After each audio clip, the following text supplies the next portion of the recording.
जो बच्चे ये क्वेश्चंस करेंगे और इनसे रिलेटेड टॉपिक्स को एक बार पढ़ लेंगे, है ना, समझ लेंगे, तो उनको बायो में ठीक ठाक मार्क्स मिल जाएंगे, ठीक है। और अगर सारे मार्क्स चाहिए तब तो तुम लोगों को सब कुछ ही पढ़ना पड़ेगा, ओके। तो एक एक करके हम लोग सारे क्वेश्चंस करेंगे, सारे टॉपिक्स कवर करेंगे, ठीक है।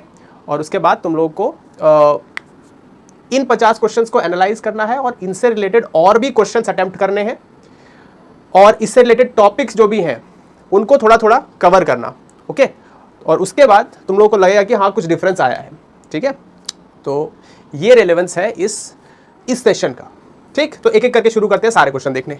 जैसे पहला क्वेश्चन हम लोग शुरुआत से शुरू कर रहे हैं, है ना, क्लासिफिकेशन से शुरू करेंगे, उसके बाद हम आगे cell biology, structural organisation in plants and animals, physiology, animal plant physiology, फिर 12th के जो भी चैप्टर्स हैं वो सब करेंगे, और एंड में इकोलॉजी तक सब कुछ करके तब खत्म करेंगे, ओके। तो ये सब कुछ कवर कर रहा है। चलते हैं, पहला क्वेश्चन क्लासिफिकेशन का है। कह रहा है कि which of the following algal divisions is characterised by the pigment fucoxanthin. जहां भी नाम आता है फ्यूकोजैंथिन, वहां पे तुम लोग को ये समझ लेना है कि भाई ये बात कर रहा है ब्राउन एल्गी की, और ब्राउन एल्गी को हम लोग क्या कहते हैं, फेओफाइटा या फेओफाइसी के मेंबर होते हैं ब्राउन एल्गी, ठीक है। तो इस क्वेश्चन का आंसर होना चाहिए फेओफाइसी, ठीक है। फेओफाइसी इस क्वेश्चन का आंसर होना चाहिए, ठीक है। फेओफाइसी यहां पे आंसर होना चाहिए, ठीक। तो फेओफाइसी की मैं थोड़ी थोड़ी और भी बातें बता देता हूं तुम लोगों को। जैसे कि फेओफाइसी के जो मेंबर्स होते हैं वो होते हैं ब्राउन एल्गी, उसमें chlorophyll a and c present होता है, फ्यूकोजैंथिन प्रेजेंट होता है, रिजर्व फूड मटेरियल उसमें होता है लैमिनरिन, ठीक है। इतनी बात कम से कम तुम लोग को पता होनी चाहिए। चलते हैं आगे नेक्स्ट क्वेश्चन पे, ठीक है। तो इसका आंसर क्या हो जाएगा, इसका आंसर होना चाहिए फेओफाइसी, ओके। इसका आंसर होना चाहिए फेओफाइसी, ओके। नेक्स्ट चलते हैं। नेक्स्ट क्वेश्चन क्या कह रहा है, नेक्स्ट क्वेश्चन कह रहा है कि identify the match between animals and the type of body cavity. हमें पता है कि यार सीलोम एक बॉडी कैविटी होती है which is lined by mesoderm on both the sides, है ना। और हमारे पास क्लासिफिकेशन ऑफ एनिमल्स में ऐसे एनिमल्स भी आते हैं जिनके पास सीलोम है, ऐसे भी आते हैं जिनके पास स्यूडो सीलोम है, मतलब कि फॉल्स सीलोम है, coelom in the form of pouches, और ऐसे भी एनिमल्स आते हैं जिसमें सीलोम एब्सेंट होती है ना, या फिर प्रेजेंट होती है, ठीक है। एब्सेंट, प्रेजेंट एंड स्यूडोसीलोमेट एनिमल्स हमारे पास आते हैं। तो तुम लोगों को ये चीज तो पता होगी कि जब हमारे पास सबसे प्रिमिटिव से लेके प्लैटीहेल्मिन्थ्स तक जितने ऑर्गेनिज्म है वो सब एसीलोमेट है। बाकी जो बीच वाला बचा एस्केलमिन्थ या फिर नेमाटोड, वो होता है स्यूडोसीलोमेट। और जो एंड वाले होते हैं, इसके बाद वाले जितने भी हैं एनालिड्स और उसके आगे वाले, वो सब सीलोमेट्स होते हैं। तो इसका आंसर तुम लोग को समझ आना चाहिए कि क्या होना चाहिए भाई। राउंड वॉर्म्स मतलब नेमाटोड्स, तो नेमाटोड्स हो जाएंगे कौन से, स्यूडोसीलोमेट्स। अर्थवॉर्म्स हो जाते हैं एनालिड्स, तो वो होते हैं भाई सीलोमेट्स। और एसीलोमेट्स में हमारे पास प्लेटफॉर्म्स यानी कि प्लैटीहेल्मिन्थ्स आ जाते हैं। तो इसका आंसर क्या होना चाहिए, इसका आंसर होना चाहिए, देखो राउंड वॉर्म्स यहाँ पे स्यूडोसीलोमेट है, अर्थवॉर्म एसीलोमेट आ गया, तो ये तो गलत हो गया।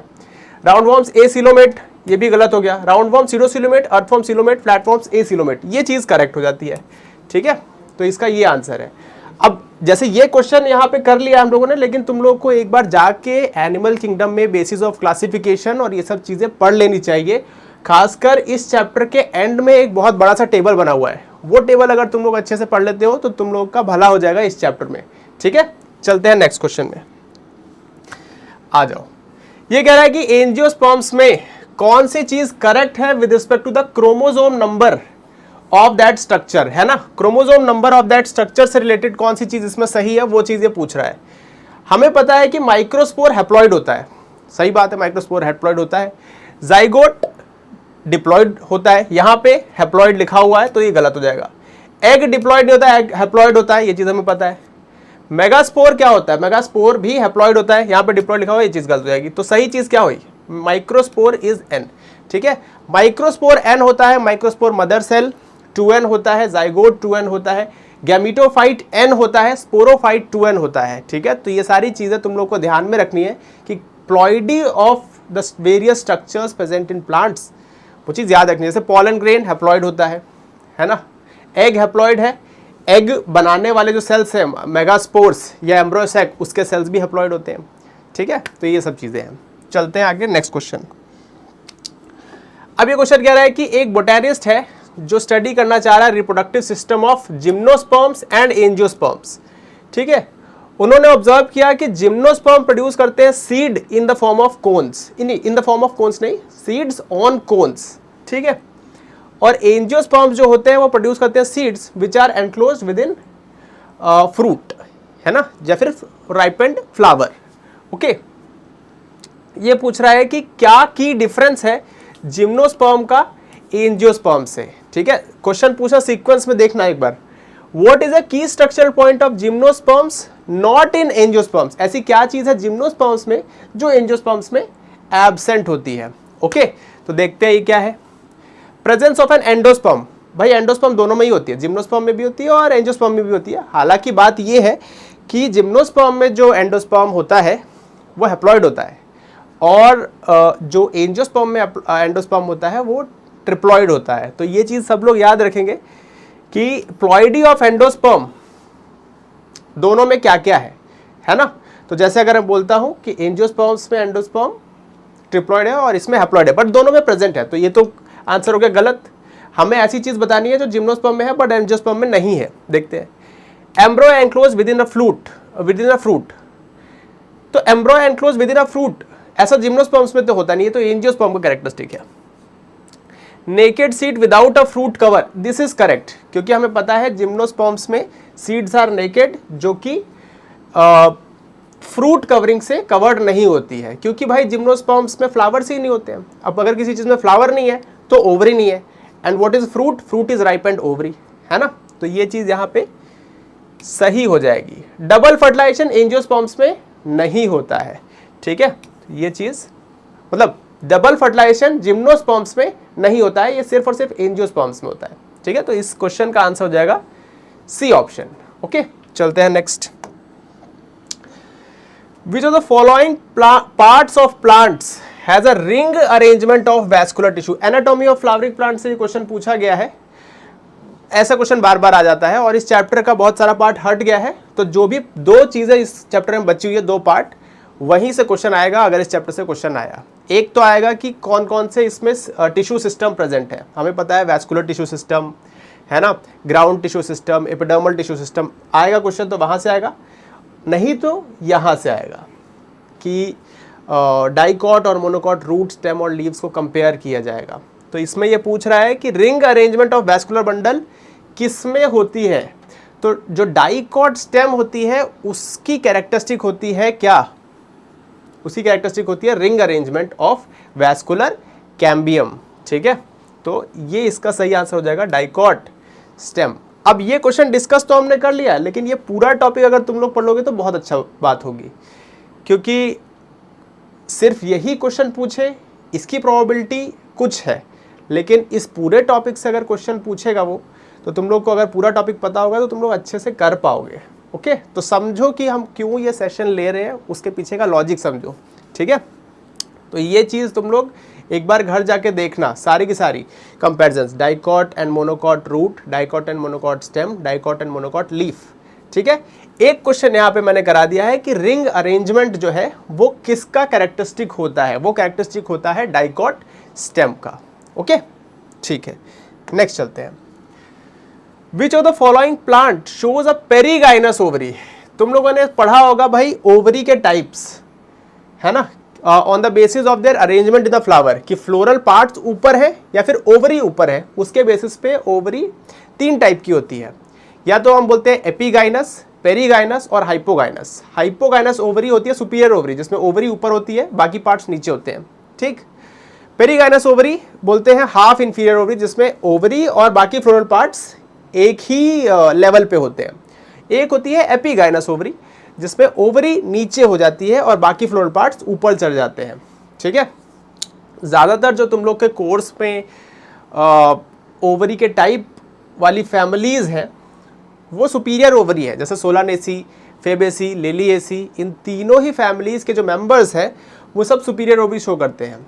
लेकिन यहाँ पे पेरीगाइनस यानी कि हाफ इंफीरियर ओवरी पूछी है, जो कि प्लम, रोज और पीच तीनों में ही देखी जाती है, तो इसका सही आंसर तो हो जाएगा ऑल ऑफ द अबव, ठीक है। ऐसे ही एपीगाइनस ओवरी भी देखी जाती है कुकुरबिट्स में, जैसे गार्ड्स जिनको बोलते हैं ना, तो उन सब में एपीगाइनस ओवरी देखी जाती है, ठीक है। तो ये तीनों चीज़ों के एग्जाम्पल तुम लोग को याद होने चाहिए।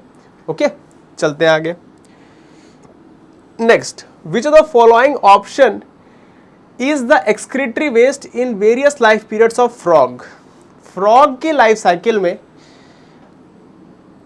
जो भी एक्सक्रीटरी वेस्ट है वो कौन कौन सा होता है कि पूरी लाइफ साइकिल में, ठीक है। तो लाइफ साइकिल में हमें पता है कि लाइफ साइकिल में अडल्ट फ्रॉग भी आएगा और उसका लार्वा भी आएगा, और हमें ये चीज़ पता है कि भाई फ्रॉग जो होता है वो यूरियोटेलिक होता है, मतलब वो यूरिया एक्सक्रीट करता है, ठीक है।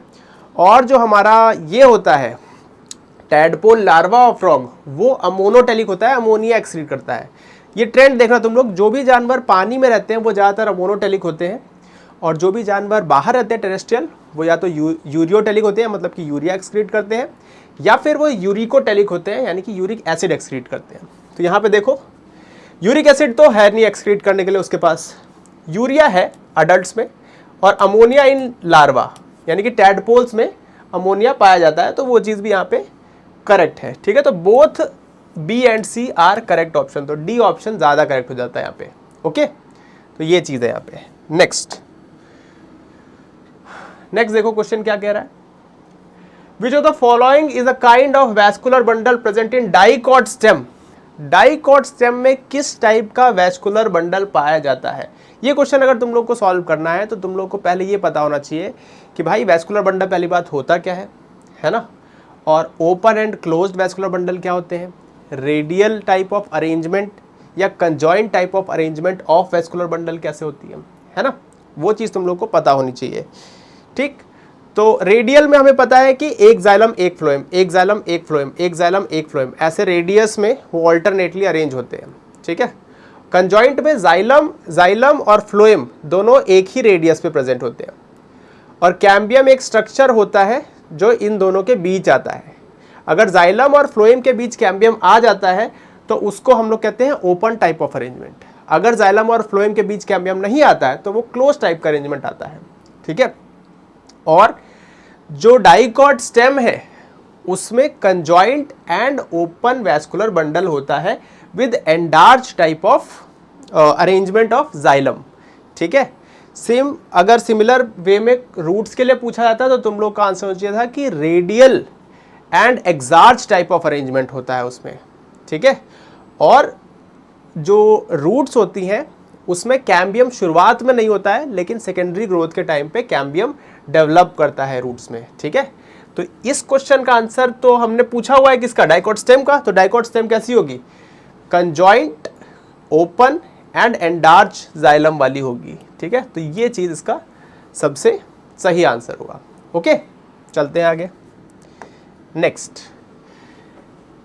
देखो क्वेश्चन पूछ रहा है बायोमोलिक्यूल से कि भाई माइकलिस मेंटन काइनेटिक्स एक चीज़ होती है। माइकलिस मेंटन काइनेटिक्स जो होती है कैसे उसको डिफाइन किया जाता है, माइकलिस मेंटन काइनेटिक्स को हम बोलते हैं कि V is equal to V max S upon K M plus S, है ना, upon K M plus S बोलते हैं, ठीक है। ये कह रहा है कि भाई माइकलिस मेंटन काइनेटिक्स को हमने एनालाइज किया है और एक रिवर्सिबल इनहिबिशन में, ठीक है, जिसमें वी मैक्स कॉन्स्टेंट है बट जो स्लोप है लाइनवीवर बर्ग इक्वेशन का वो इंक्रीज कर रहा है ना। उस इन दोनों स्टेटमेंट के हिसाब से ये हम लोग को डिफरेंट स्टेटमेंट दिए हुए हैं और पूछा हुआ है कि क्या इन चारों ऑप्शन में से करेक्ट होना चाहिए, ओके। देखते हैं,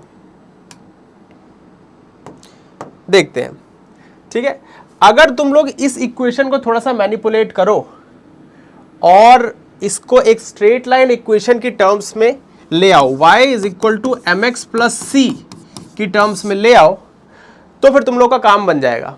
क्योंकि इसमें ये बोल रहा है ना कि लाइनवीवर बर्ग इक्वेशन की स्लोप कांस्टेंट है ना। तो ये कुछ ऐसा हो जाएगा, 1 upon v is equal to K m upon V max into 1 upon S plus 1 upon V max, कुछ इस टाइप की इसकी इक्वेशन आती है, ठीक है।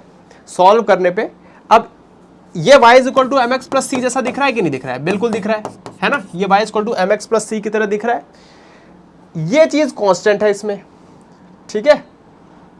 यानी कि Km इसमें कांस्टेंट होता है। ओके, जब किसी भी इक्वेशन में Km कांस्टेंट हो जाता है, जब किसी इक्वेशन में, नहीं ये क्या पूछ रहा है, ये पूछ रहा है कि Vmax कांस्टेंट है but the slope of Lineweaver Burk plot increases, slope increase कर रहा है, स्लोप इंक्रीज कर रहा है यानी कि Km भी इंक्रीज कर रहा है ना। तो इसका मतलब है कि Vmax जो है वो कांस्टेंट है और Km इंक्रीज कर रहा है, और ये चीज़ तभी देखी जाती है जब कॉम्पिटिटिव इनहिबिशन होता है। ठीक है, तो ये चीज़ तो हमको पता चल गई कि यहाँ पे कॉम्पिटिटिव इनहिबिशन है ना। बट इसके अलावा इसका एग्जाम्पल भी पूछा हुआ है, विद एन एग्जाम्पल इस क्वेश्चन में पूछा हुआ है ना। तो एग्जाम्पल कॉम्पिटिटिव इनहिबिशन के बहुत सारे हैं। एक कॉमन एग्जाम्पल है inhibition of succinic dehydrogenase by malonate and oxaloacetate, ठीक है, जो कि क्रेब्स साइकिल में यूज होता है। तो यही इस क्वेश्चन का आंसर हो जाएगा, है ना। तो देख लो, competitive inhibition, inhibition of succinic dehydrogenase by malonate and oxaloacetate, कोई भी 4 कार्बन का एसिड है जो क्रेब्स साइकिल में यूज हो रहा है, वो ये चीज कॉज करते हैं। ठीक है, तो ये इस क्वेश्चन का आंसर हो जाएगा। ओके, चलते हैं आगे, नेक्स्ट क्वेश्चन देखते हैं। ये कह रहा है कि भाई diploid chromosome number in humans is 46। ये तो सभी को पता हुआ है ना, कि 46 है हम लोगों में क्रोमोसोम के नंबर्स। ठीक, लेकिन हम लोग however we can find different chromatid numbers in different phases of mitosis and meiosis। ठीक है, अब वो चीज ये बोल रहा है कि भाई ये सारे स्टेटमेंट में कुछ इंफॉर्मेशन दी हुई है, उसके हिसाब से हमें चीजें बतानी है कि क्या चीज सही है क्या चीज गलत है विद रिस्पेक्ट टू क्रोमेटिड का नंबर। ठीक है, तो क्रोमेटिड का नंबर कौन सी फेज में कितना है वो चीज बतानी है। तो कह रहा है कि 46 क्रोमेटिड मेटाफेज में है, ये गलत बात है ना। 46 क्रोमेटिड मेटाफेज में नहीं होते हैं। ठीक है, माइटोसिस के हिसाब से, अच्छा इसने दोनों को जनरलाइज किया हुआ है। हाँ ठीक है, 46 क्रोमेटिड्स मेटाफेज में नहीं होंगे क्योंकि क्रोमेटिड्स डबल हो रहे हैं ना। 46 क्रोमोसोम्स हैं लेकिन एक क्रोमोसोम में 2 क्रोमेटिड हैं, तो 92 क्रोमेटिड्स टोटल है यहाँ पे। तो ये तो हो गया गलत। ये बोल रहा है 92 क्रोमेटिड्स एनाफेज, ये चीज़ सही है क्योंकि भाई मेटाफेज में जितने हैं उतने ही एनाफेज में भी होते हैं। ठीक है, तो ये स्टेटमेंट हो जाएगा है सही। एनाफेज में 23 क्रोमेटिड्स, तो ये तो गलत हो रहा है।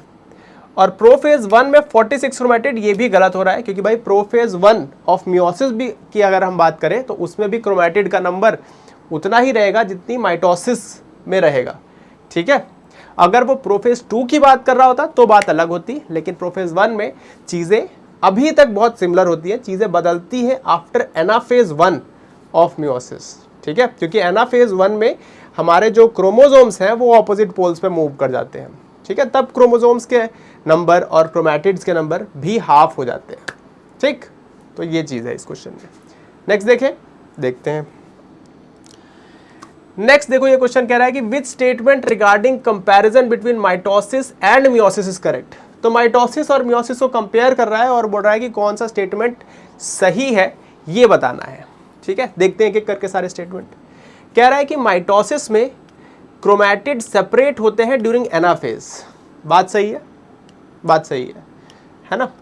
But in meiosis 2 homologous chromosomes moves at opposite poles, ये स्टेटमेंट का सेकंड पार्ट गलत है।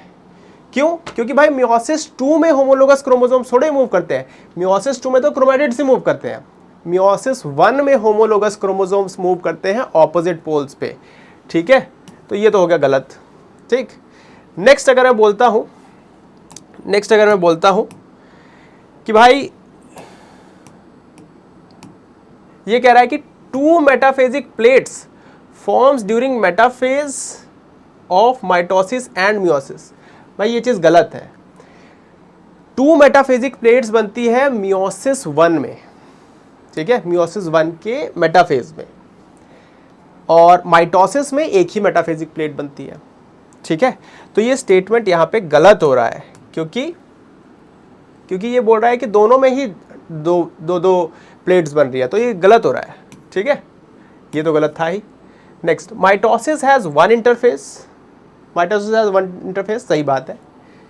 While meiosis has 2 resting phases, ये स्टेटमेंट करेक्ट है क्योंकि माइटोसिस एक ही बार होती है, मियोसिस में मियोसिस 1 और मियोसिस 2 होती है ना, तो उसके मियोसिस 1 शुरू होने से पहले एक होती है और मियोसिस 2 शुरू होने से पहले भी एक इंटरफेज होती है, ठीक है। तो this statement is correct.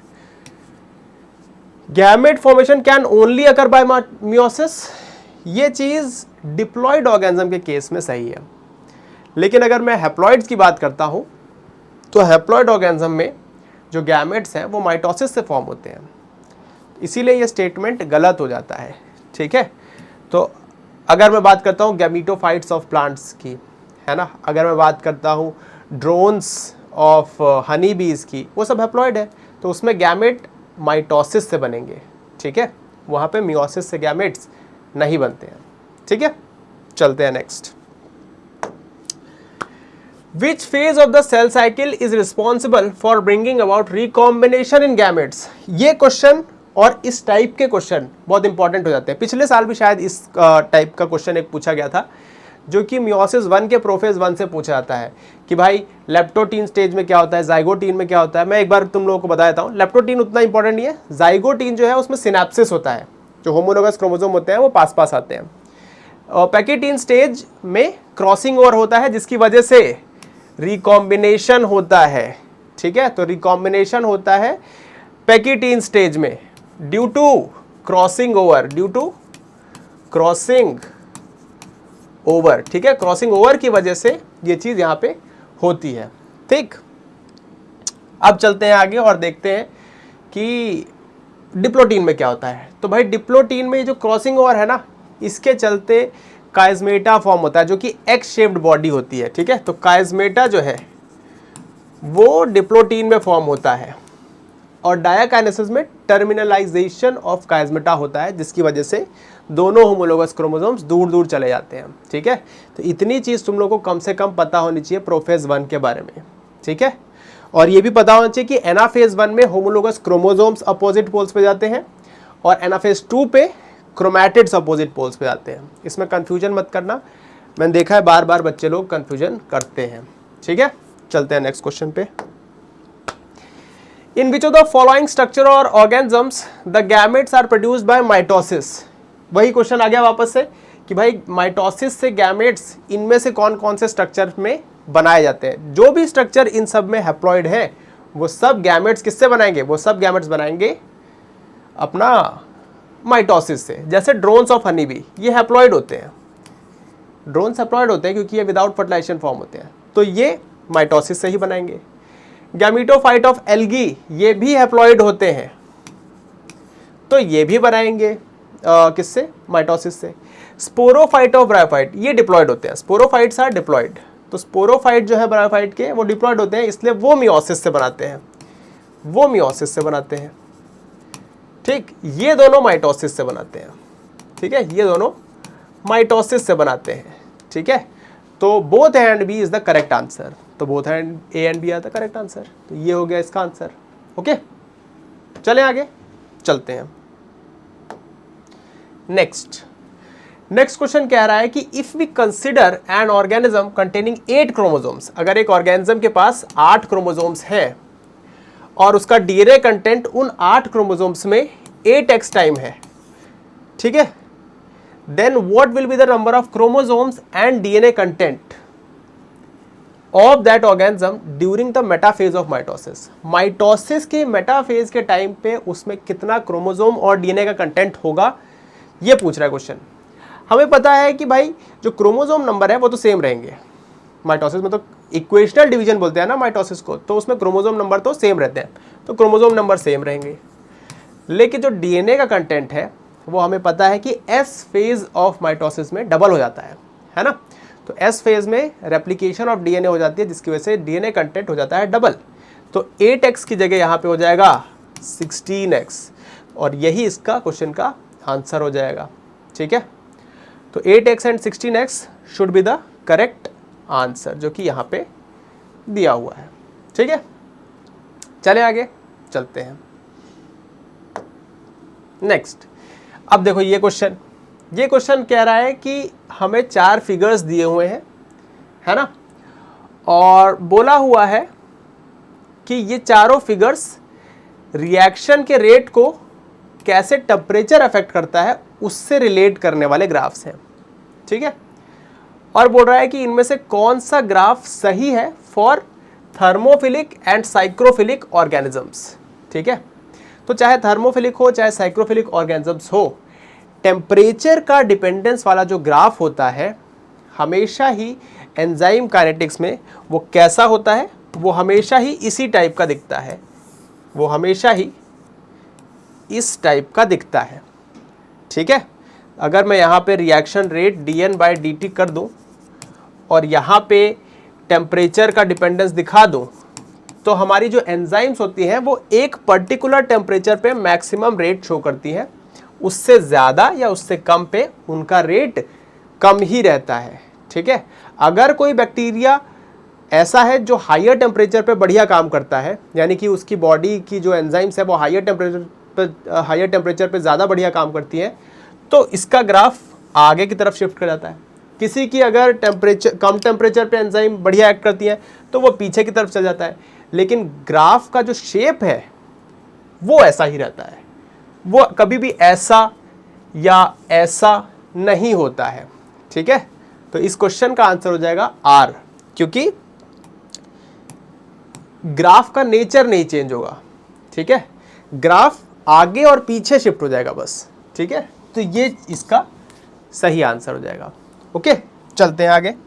Same case pH के साथ भी होगा। कुछ एंजाइम एसिडिक पीएच पे काम करती है, कुछ बेसिक पीएच पे काम करती है, कुछ न्यूट्रल पीएच पे काम करती है, वो भी बिल्कुल ऐसी दिखेंगी, बस वो आगे पीछे शिफ्ट होती जाएंगी। जैसे स्टमक की जो एंजाइम्स है वो एसिडिक पीएच पे काम करेंगी तो उनका ग्राफ एसिडिक पीएच पे हाई होगा, ठीक है। कुछ जो इंटेस्टाइन के एंजाइम्स हैं वो बेसिक पीएच पे बढ़िया काम करती है, तो उनका ग्राफ इस तरफ शिफ्ट हो जाएगा, बेसिक पीएच की तरफ, ठीक है। But nature of graph will not change. Okay, चलते हैं आगे। नेक्स्ट, अब देखो ये क्या क्वेश्चन कह रहा है। ये क्वेश्चन कह रहा है कि following are the statements related to the organisation of the 4 major protein complexes of thylakoid membrane. इनमें से कौन सी चीज सही है वो बतानी, मतलब इन चारों स्टेटमेंट में से कौन सा स्टेटमेंट सही है वो बताना है हमको, ठीक है। देखते हैं, कह रहा है कि photosystem 2 is located predominantly in the stacked region of thylakoid membrane. बात सही है, फोटोसिस्टम 2 हमेशा ही थाइलाकॉइड के स्टैक्ड रीजन में पाया जाता है। स्टैक्ड मतलब कि दोनों तरफ से दबा हुआ, सैंडविच्ड, ठीक है। तो ये तो स्टेटमेंट हो गया सही। Photosystem 1 is found in the unstacked region protruding into stroma. बोल सकते हैं सही है, ठीक है, बोल सकते हैं सही है, ठीक। Next, cytochrome B6F complex is confined to stroma only. ये स्टेटमेंट गलत हो जाता है, क्योंकि साइटोक्रोम B6F कॉम्प्लेक्स जो कि लाइट रिएक्शन की नॉन साइक्लिक फोटोफॉस्फोराइलेशन में मेन रोल प्ले करती है, साइक्लिक में भी होता है, लेकिन हाँ, वो जो साइटोक्रोम B6F होती है वो थाइलाकॉइड की मेम्ब्रेन के अंदर होती है, वो स्ट्रोमा में नहीं होती है, ठीक है। तो ये तो स्टेटमेंट इसका हो जा रहा है अच्छा, ये तो स्टेटमेंट इसका हो जा रहा है गलत, तो आर तो गलत हो गया। नेक्स्ट चलते हैं, ATP synthase is located in the unstacked region protruding into stroma. ये सही है, क्योंकि एटीपी सिंथेज जो होता है वो कुछ इस टाइप का होता है। देखो ये चीज थाइलाकॉइड की मेम्ब्रेन में चल रही है, ठीक, और एटीपी सिंथेज कुछ कुछ ऐसा दिखता है। ये इसका F0 पार्ट है और ये इसका F1 पार्ट है जो बाहर की तरफ लोकेटेड होता है। तो ये प्रोट्रूड कर रहा है टुवर्ड स्ट्रोमा, ये बाहर स्ट्रोमा है, ठीक है, और अंदर यहाँ पे है थाइलाकॉइड, ठीक है। तो इस टाइप की चीज जो दिख रही है वो F0 F1 कॉम्प्लेक्स होती है, जो कि स्ट्रोमा की तरफ जा रही होती है। इस हिसाब से ये स्टेटमेंट भी हमारा सही हो जा रहा है। तो यानी कि P, Q और S स्टेटमेंट यहाँ पे सही हो रहे हैं, ठीक है। तो P, Q and S statements are correct. Okay, चले आगे, चलते हैं नेक्स्ट। अच्छा, ये चीज़ याद रखना कि हमेशा ही प्लांट फिजियोलॉजी एक इम्पॉर्टेंट यूनिट मानी जाती है। हमेशा इधर से क्वेश्चन आ जाता है, ठीक है, एक ना एक क्वेश्चन तो आता ही है, तो ये यूनिट कवर करना काफ़ी इम्पॉर्टेंट हो जाता है। ओके, खासकर ये जो टॉपिक्स पढ़ाए जा रहे हैं, जिनसे क्वेश्चन करा रहा हूँ, वो टॉपिक काफ़ी इंपॉर्टेंट हो जाते हैं। जैसे फोटोसिंथेसिस में लाइट रिएक्शन, डार्क रिएक्शन, है ना, C3C4 साइकिल, क्योंकि थोड़ा कॉन्सेप्चुअल टॉपिक्स है, थोड़ा बढ़िया टॉपिक्स है, साइकिल्स हैं इसमें, इसलिए पूछ लेते हैं क्वेश्चन। ओके, चलो आ जाओ। ये क्वेश्चन पूछ रहा है कि which of the following hormones are responsible for the senescence. भाई सीनेसेंस के लिए कौन से हार्मोन्स रिस्पॉन्सिबल होते हैं, ये क्वेश्चन पूछ रहा है। हमें पता है प्लांट ग्रोथ प्रमोटर्स कुछ हार्मोन्स होते हैं और प्लांट ग्रोथ इनहिबिटर्स कुछ हार्मोन्स होते हैं, है ना। जो प्लांट ग्रोथ प्रमोटर्स हैं उसमें मेनली हम लोग कुछ प्लांट ग्रोथ हार्मोन्स को रखते हैं, जैसे ऑक्सिन, जिबर्लिन, साइटोकाइनिन। और प्लांट ग्रोथ इनहिबिटर्स में जिसको रखते हैं वो होते हैं हमारे ये इथाइलिन और एब्सिसिक एसिड, ठीक है। और सीनेसेंस भी वही हार्मोन्स कॉज करते हैं, ठीक है। Senescence, plant growth inhibition, seed germination inhibit करना, है ना, डोरमेंसी को फैसिलिटेट करना, वो सारी चीज़ें कौन करता है, एब्सिसिक एसिड और इथाइलिन। मेनली एब्सिसिक एसिड करता है, ठीक है। तो abscisic acid induces senescence, it also induces dormancy, it also causes closing of stomata, है ना। तो ये सारी चीज़ें इसका काम होता है। तो प्लांट की जो एजिंग है वो कौन कराता है, एब्सिसिक एसिड, ठीक है। स्ट्रेस के टाइम पे कौन सा हार्मोन रिलीज होगा, एब्सिसिक एसिड, ठीक है। तो ये इसका आंसर हो जाएगा। अब इससे रिलेटेड ये एक क्वेश्चन हमने किया यहाँ पे, लेकिन इससे रिलेटेड और भी क्वेश्चन बन सकते हैं इस टॉपिक से, क्योंकि यहाँ पे 5 हार्मोन्स हैं और पांचों के फंक्शंस इंपॉर्टेंट हैं, ठीक है। तो अगर टाइम हो तुम लोगों के पास तो तुम लोग पांचों के जो फंक्शंस हैं वो अच्छे से रिवाइज कर सकते हो, क्योंकि क्वेश्चंस अगर पूछ लिया यहाँ से तो बढ़िया हो जाएगा, तुम लोगों के लिए अच्छे मार्क्स मिल जाएंगे, है ना। चलते हैं आगे। Next, assume a thylakoid is somehow punctured. फिर से प्लांट फोटोसिंथेसिस से पूछ रहा है कि बोल रहा है कि मान लो कि थाइलाकॉइड को हमने पंक्चर कर दिया है, ठीक है। अब थाइलाकॉइड को पंक्चर कर देते हैं तो जो ग्रेडियंट है वो स्ट्रोमा और थाइलाकॉइड के बीच का जो रहना चाहिए H+, प्रोटॉन का ग्रेडियंट जो रहना चाहिए, वो प्रोटॉन का ग्रेडियंट मेंटेन्ड नहीं रहता है ना। तो उसकी वजह से कौन सी प्रोसेस मोस्ट डायरेक्टली अफेक्ट होगी, ये चीज़ ये पूछ रहा है। तो हमें पता है भाई कौन सी चीज़ मोस्ट डायरेक्टली इफेक्ट होगी। प्रोटॉन ग्रेडियंट का क्रिएट होना किस चीज़ के लिए इंपॉर्टेंट होता है, जब प्रोटॉन का ग्रेडियंट क्रिएट होता है और वो प्रोटॉन का ग्रेडियंट ब्रेक होता है, जब मेरी एटीपी, जब मेरी H+ आयंस इस F0 F1 कॉम्प्लेक्स के थ्रू मूव करते हैं from thylakoid, from inner lumen of thylakoid towards the stroma, तब क्या होता है, तब होता है एटीपी सिंथेसिस, है ना। तब क्या होता है, तब होता है एटीपी सिंथेसिस। तो अगर यहाँ पे ग्रेडियंट ही नहीं होगा तो H+ आयंस मूव क्यों करेंगे अंदर से बाहर, जब मूव ही नहीं करेंगे तो क्या एटीपी सिंथेसिस होगा, बिल्कुल नहीं होगा। इसीलिए इस क्वेश्चन का जो आंसर होगा वो क्या हो जाएगा, वो हो जाएगा it will directly effect process of ATP synthesis. तो एटीपी सिंथेसिस नहीं हो पाएगी, ठीक है। बाकी सब इवेंट्स भले ही हो सकते हैं, जैसे स्प्लिटिंग ऑफ वाटर हो जाएगा। भाई स्प्लिटिंग ऑफ वाटर के लिए क्या चाहिए, लाइट चाहिए, है ना। तो लाइट पड़ेगी, वाटर स्प्लिट हो जाएगा। वाटर स्प्लिट होगा तो इलेक्ट्रॉन निकलेगा, इलेक्ट्रॉन फिर इधर उधर मूव करेगा साइक्लिक नॉन साइक्लिक फोटोफॉस्फोराइलेशन में, है ना। जब इलेक्ट्रॉन मूव करेगा तो NADP का रिडक्शन हो जाएगा, है ना। तो इलेक्ट्रॉन का फ्लो भी हो रहा है।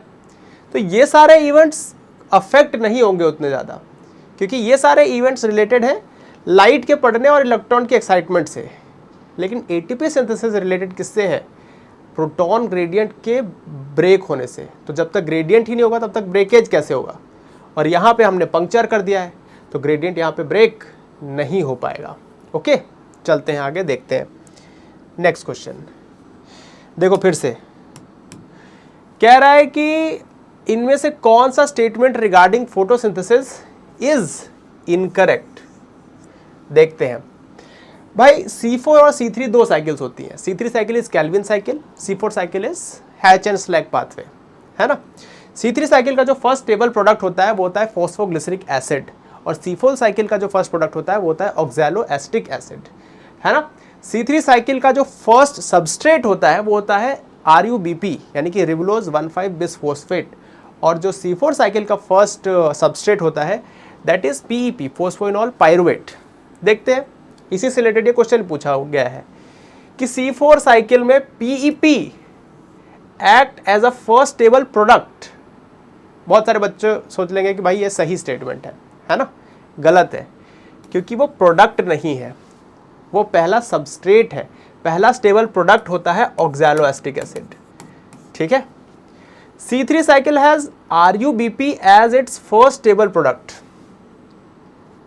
ये भी गलत हो गया है, क्योंकि प्रोडक्ट अगेन नहीं है, ये भी सबस्ट्रेट होता है। This is also substrate. First stable product क्या बताया था मैंने अभी थोड़ी देर पहले? Phosphoglyceric acid. ठीक है। C4 do not undergo Calvin cycle, ये चीज़ गलत है। C4 प्लांट्स जो है वो उसमें दो टाइप की साइकिलें चलती हैं। एक हमारा CO2 फिक्स होता रहता है और अंदर ही अंदर C3 साइकिल भी चलती रहती है। तो C4 प्लांट्स में डबल साइकिल चलती है, C3 cycle plus C4 cycle. तो ये भी गलत हो गया यार। इसका मतलब क्या है कि all the above statements are incorrect. ठीक है। तो इसका सबसे सही आंसर डी है। ठीक है। तो ऐसे भी क्वेश्चन आ जाते हैं जिसमें कोई भी स्टेटमेंट सही नहीं है।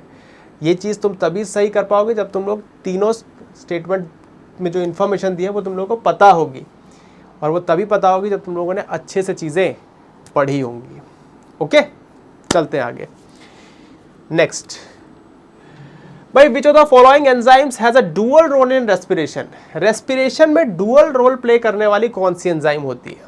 भाई सबको पता है, अगर एक बार भी किसी ने पढ़ी है क्रेब्स साइकिल, तो डुअल रोल जो एंजाइम प्ले करती है उसको हम कहते हैं सक्सीनिक डिहाइड्रोजनेज, जिसको हम FADH2 डिहाइड्रोजनेज भी बोलते हैं या FADH डिहाइड्रोजनेज भी बोलते हैं, जिसका रोल क्रेब्स साइकिल में भी होता है और जिसका रोल इलेक्ट्रॉन ट्रांसपोर्ट चेन में भी होता है। तो इस क्वेश्चन का सही आंसर हो जाएगा सक्सीनिक डिहाइड्रोजनेज, जिसको मैं FADH डिहाइड्रोजनेज भी बोलता हूँ। ठीक है। और ये FADH डिहाइड्रोजनेज जो होती है ये कॉम्प्लेक्स 2 की तरह एक्ट करती है इन इलेक्ट्रॉन ट्रांसपोर्ट सिस्टम। ठीक है। चलते हैं आगे। नेक्स्ट देखो ये क्वेश्चन क्या कह रहा है? ये क्वेश्चन कह रहा है कि select the incorrect statement out of the following. इन चारों में से इनकरेक्ट स्टेटमेंट तुम लोग को बतानी है कि कौन कौन सी स्टेटमेंट इनमें से इनकरेक्ट है ना? देखते हैं क्या है भाई। वही चीज है, फोटोसिंथेसिस से रिलेटेड क्वेश्चन है। The first product of dark reaction in C4 plant is oxaloacetic acid. जो पहला प्रोडक्ट है डार्क रिएक्शन का वो ऑक्सैलोएसिटिक एसिड है कि नहीं है? बिल्कुल सही है। डार्क रिएक्शन C4 प्लांट्स में ऑक्सैलोएसिटिक एसिड ही प्रोड्यूस करता है। बात तो सही हो रहा है। चलते हैं नेक्स्ट। जो बंडल शीथ सेल है वो रिच होता है पेप्केज में and has only low quantity of Rubisco. भाई गलत है, उल्टा बोल रहा है। जो बंडल शीथ सेल होता है उसमें रुबिस्को ज़्यादा होती है और पेप्केज ज़्यादा होती है हमारे मीजोफिल सेल में। तो ये तो स्टेटमेंट फिर हो गया गलत। ठीक है। Next, the dark reaction in the C4 plants takes place only in the mesophyll cell which possess the Kranz anatomy. भाई गलत हो गया ये भी स्टेटमेंट, क्योंकि C4 प्लांट्स में जो डार्क रिएक्शन होती है वो दो सेल्स में होती है ना, mesophyll cells plus bundle sheath sales. इसमें बोला सिर्फ एक ही में है, दैट इज मीजोफिल सेल्स। ये तो हो गया गलत स्टेटमेंट, है ना? ये गलत हो गया है। Next, pheophytin is a primary electron carrier of PS2। बात सही है। फोटोसिस्टम 2 जब नॉन साइक्लिक फोटोफॉस्फोराइलेशन होती है तो उसमें प्राइमरी एक्सेप्टर फियोफाइटिन होता है। बात सही है। ठीक है। And it gives electron to further ubiquinone ubiquinone through plastoquinone.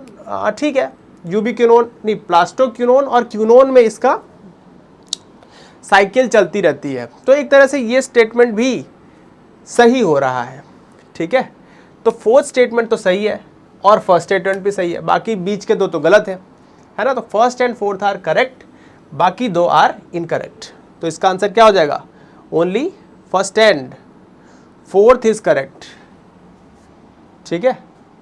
अच्छा, इसमें इनकरेक्ट पूछा हुआ है। इनकरेक्ट तो फिर हो जाएगा सेकंड एंड 3, ठीक है, इनकरेक्ट हो जाएगा सेकंड एंड सी, तो इसका आंसर हो जाएगा सी, क्योंकि इसमें इनकरेक्ट पूछा हुआ है। ओके, ठीक, चलते हैं आगे।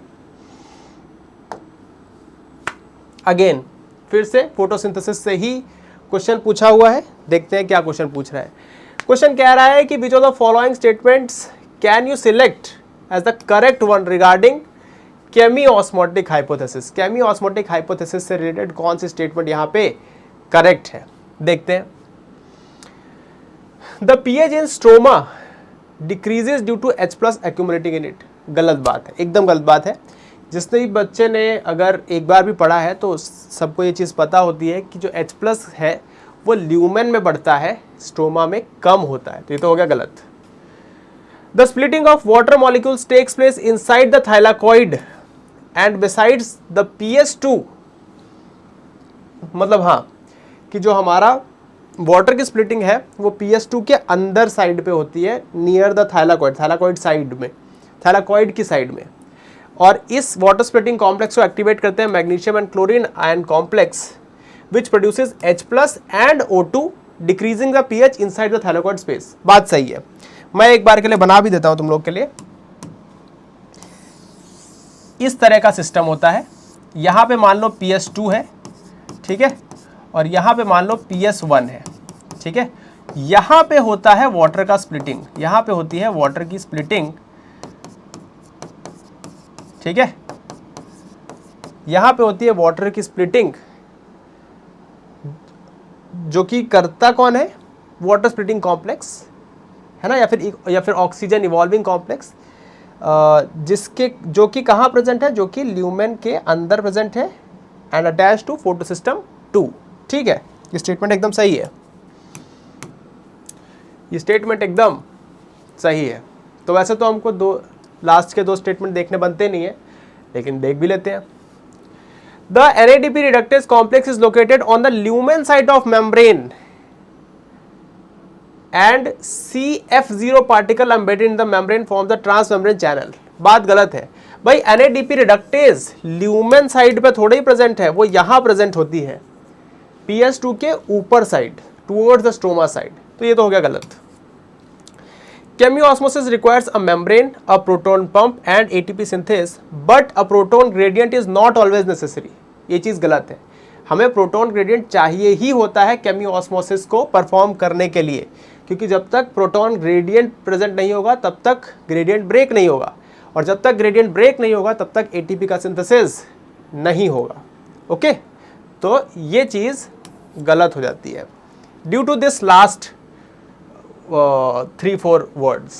ठीक है, चलते हैं आगे। नेक्स्ट देखो, ये नेक्स्ट क्या कह रहा है, ये नेक्स्ट कह रहा है कि सिंपल क्वेश्चंस आ गए एनिमल फिजियोलॉजी के।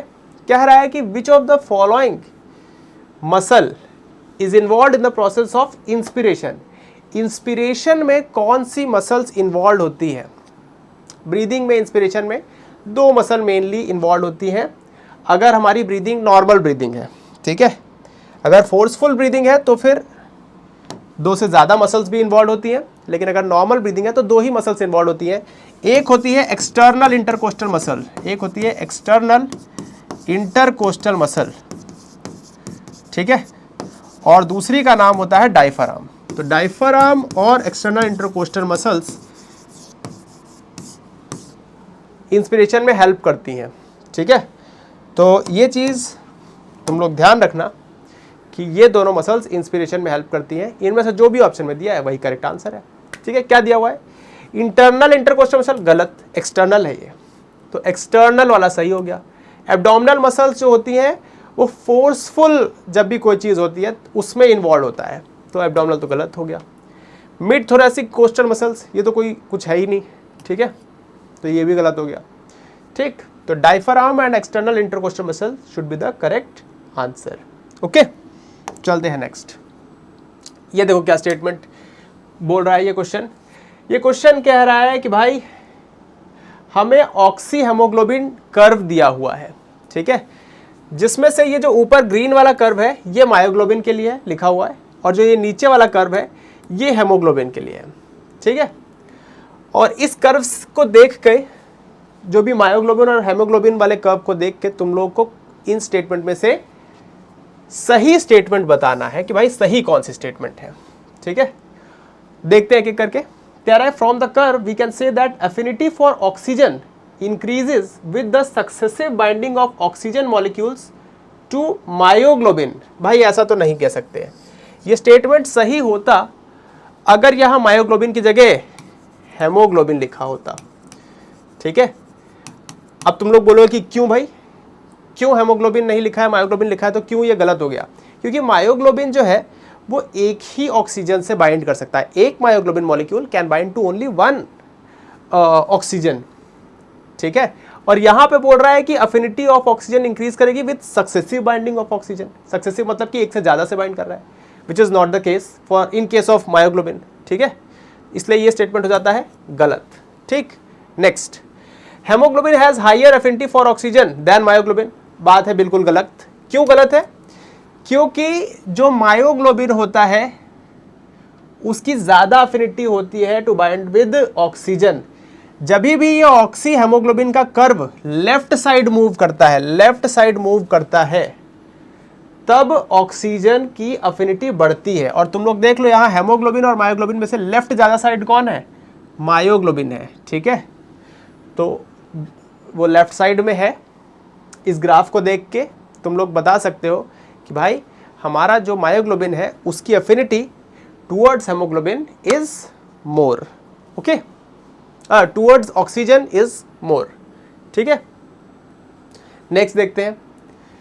Binding of one oxygen molecule in one globin chain enhances the binding of the other oxygen molecules to the other globin chains of haemoglobin. बात एकदम सही बोल रहा है। ये क्यों सही है? ये एक्चुअली में एक प्रिंसिपल होता है जिसको हम कहते हैं प्रिंसिपल ऑफ कोऑपरेटिविटी। ठीक है, तो कोऑपरेशन होता है यहाँ पे एक शब्द। ऐसा देखा जाता है कि शुरुआत में हमारी हेमोग्लोबिन, इस कर्व को भी देखना, शुरुआत में हमारा जो हेमोग्लोबिन होता है ना, शुरुआत में हमारा हेमोग्लोबिन ऑक्सीजन से बाइंड करना नहीं चाहता है, इसीलिए ये चीज़ थोड़ा सा लैग शो करती है, यहाँ तक कि लैग शो करती है। ठीक है, लेकिन जैसे ही वो एक ऑक्सीजन से बाइंड करता है वैसे ही उसकी अफिनिटी फॉर ऑक्सीजन बढ़ने लग जाती है, इसीलिए एकदम से शूट करता है। ठीक है, और उसके बाद जब वो सैचुरेट हो जाता है तब फिर वो एक प्लेट्यू पे आ जाता है ना। और ये इसीलिए हो रहा है क्योंकि हमारा जो हेमोग्लोबिन था उसकी अफिनिटी फॉर ऑक्सीजन चेंज होती रहती है। शुरुआत में कम होती है, फिर जैसे ही ऑक्सीजन बाइंड करता है वैसे ही बढ़ जाती है, फिर वो एकदम से बहुत सारे ऑक्सीजन से बाइंड कर जाता है, फिर वो सैचुरेट हो जाता है, तो फिर से वो एकदम स्टेशनरी फेज पे आ जाता है। ठीक है, तो इसलिए यहाँ पे ये स्टेटमेंट हमारा करेक्ट हो जाता है। ठीक है, next, myoglobin molecules are better for transport of oxygen than storage. गलत चीज़ है, उल्टा होना चाहिए। मायोग्लोबिन की एफिनिटी फॉर ऑक्सीजन ज़्यादा है, तो वो ज़्यादा तेज़ी से पकड़ के रखता है ऑक्सीजन को, तो वो ऑक्सीजन को पकड़ के रखता है, वो ऑक्सीजन को छोड़ता नहीं है।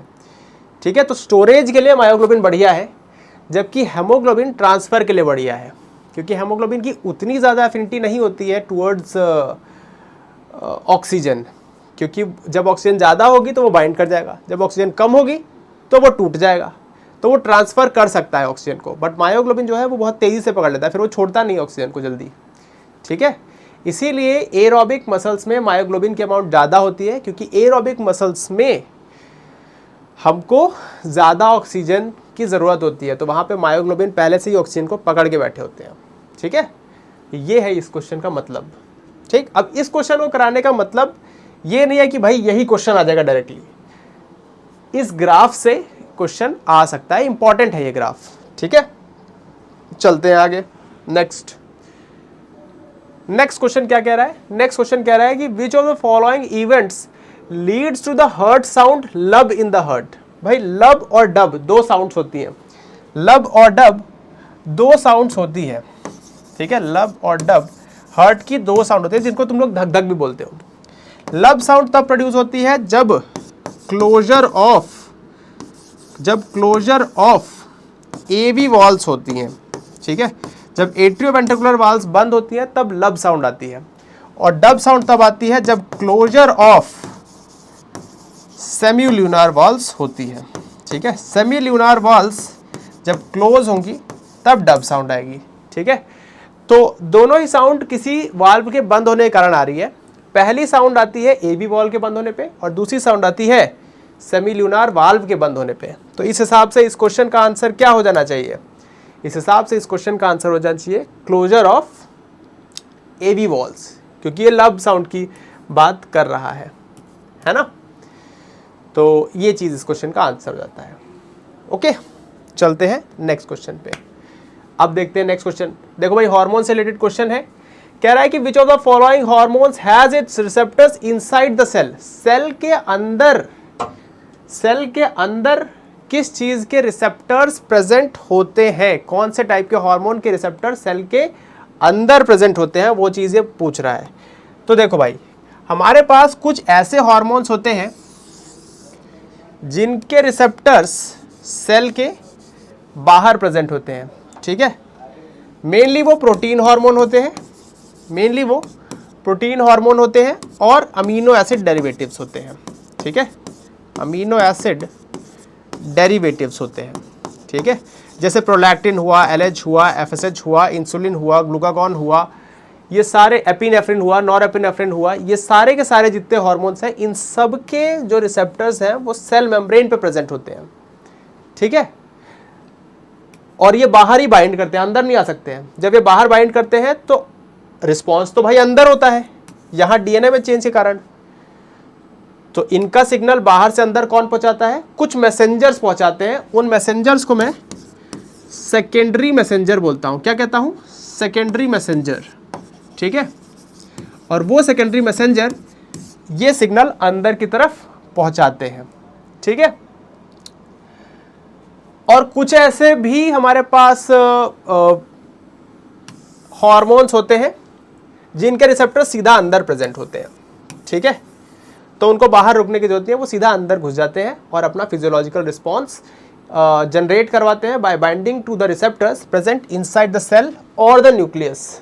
ठीक है, ऐसे हार्मोन्स कौन से होते हैं? मेनली ये स्टेरॉयडल हार्मोन्स होते हैं। ठीक है, स्टेरॉयडल हार्मोन्स जो होते हैं उनके रिसेप्टर्स अंदर प्रेजेंट होते हैं। ठीक है, और आयोडोथायरोनिन्स T3 एंड T4। ठीक है, ये दो टाइप के हार्मोन हैं जिनके रिसेप्टर्स अंदर प्रेजेंट होते हैं, बाहर नहीं होते हैं। ठीक, तो अगर ये तुम लोग याद कर लोगे तो वो अगर छोड़ भी दो तो काम चल जाएगा, क्योंकि भाई ये चीज़ याद है तो ये चीज़, इसका जो एग्जाम्पल नहीं है वो उसका हो जाएगा एग्जाम्पल। ठीक है, तो क्वेश्चन कैसे भी पूछ सकता है कि भाई हमारे पास कौन से हार्मोन है जिनके लिए हमको सेकेंडरी मैसेंजर चाहिए। इसमें चाहिए होंगे, बिल्कुल चाहिए होंगे, है ना। तो जितने protein amino acid derivative hormones हैं उनके लिए सेकेंडरी मैसेंजर भी चाहिए। और सेकेंडरी मैसेंजर के एग्जांपल भी मैं यहाँ पे लिख देता हूँ। Cyclic AMP, calcium dipositive and IP3। ठीक है, आयनोसिन ट्राइफॉस्फेट। ठीक है, साइक्लिक एएमपी मतलब कि साइक्लिक अपना एडेनोसिन मोनोफॉस्फेट। ठीक, अब देख लो इनसाइड द सेल किसके रिसेप्टर्स होते हैं? स्टेरॉइड हार्मोन के। तो कौन सा इसका आंसर हो जाएगा? टेस्टोस्टेरॉन। स्टेरॉन के एंड में क्या आ रहा है? स्टेरॉइड। तो testosterone is a steroidal hormone. Testosterone, aldosterone, oestrogen, progesterone, ये सारे के सारे, कॉर्टिसोल, कॉर्टिसोन, कॉर्टिकोस्टेरॉन, ये सारे के सारे स्टेरॉइडल हार्मोन है। T3, T4 आयोडोथायरोनिन्स है, उन सब के रिसेप्टर अंदर प्रेजेंट होते हैं। ठीक है, चलते हैं आगे नेक्स्ट। देखो भाई, न्यूरल सिस्टम से क्वेश्चन है, ब्रेन से, कि भाई ब्रेन में बॉडी बैलेंस मेंटेन करने में कौन सा पार्ट ब्रेन का रोल प्ले करता है? तो हमें पता है भाई, ईयर में बॉडी बैलेंसिंग के सिग्नल प्रोड्यूस होते हैं और वो सिग्नल प्रोसेस कहाँ होते हैं? हमारे छोटे दिमाग में, जिसको हम सेरिबेलम बोलते हैं। ठीक है, तो सेरिबेलम में बॉडी बैलेंसिंग के सिग्नल प्रोसेस होते हैं। ठीक है, तो ये चीज़ इसका आंसर होना चाहिए। ठीक है, चलते हैं next. Which of the following cavities has the head of humerus embedded in it? भाई लोकोमोशन के स्केलेटल सिस्टम के पार्ट से क्वेश्चन आया रहा है। बोल रहे हैं कि यार जो ह्यूमरस है, ये है ह्यूमरस, ह्यूमरस ये हड्डी है, इस ह्यूमरस का जो हेड है वो कौन सी कैविटी में एम्बेडेड होता है। तो यहाँ पे एक कैविटी होती है जिसका नाम होता है ग्लेनोइड कैविटी, उसके अंदर हेड ऑफ ह्यूमरस एम्बेडेड होता है और उसी में वो आर्टिकुलेट करता है। तो ये जो मूवमेंट है ये मेरी ग्लेनोइड कैविटी के अंदर ये जो धसा हुआ ह्यूमरस का हेड है उसके कारण हो रहा है। ठीक है, ऐसे ही फीमर जो है, नीचे थाई बोन जो है फीमर, उसका भी हेड एम्बेडेड होता है एक कैविटी में और उस कैविटी का नाम होता है एसिटाबुलम। ठीक है, तो ये चीज़ याद रखने, दो चीज़ें कि head of humerus is embedded in glenoid cavity and head of this one femur bone is embedded in the acetabulum, ठीक, ऑफ पेल्विक गर्डल। ओके, तो इस चीज़ का आंसर हो जाएगा ग्लेनोइड कैविटी। ठीक, चलते हैं आगे। Next, rightward movement of oxy haemoglobin curve. भाई वही कर्व जो अभी थोड़ी देर पहले हमने डिस्कस किया था। देखो यही कर्व है, इस टाइप का है। ठीक, यहाँ पे पार्शियल प्रेशर ऑफ ऑक्सीजन लिखा रहता है और यहाँ पे लिखा क्या होता है, यहाँ पे लिखा होता है परसेंटेज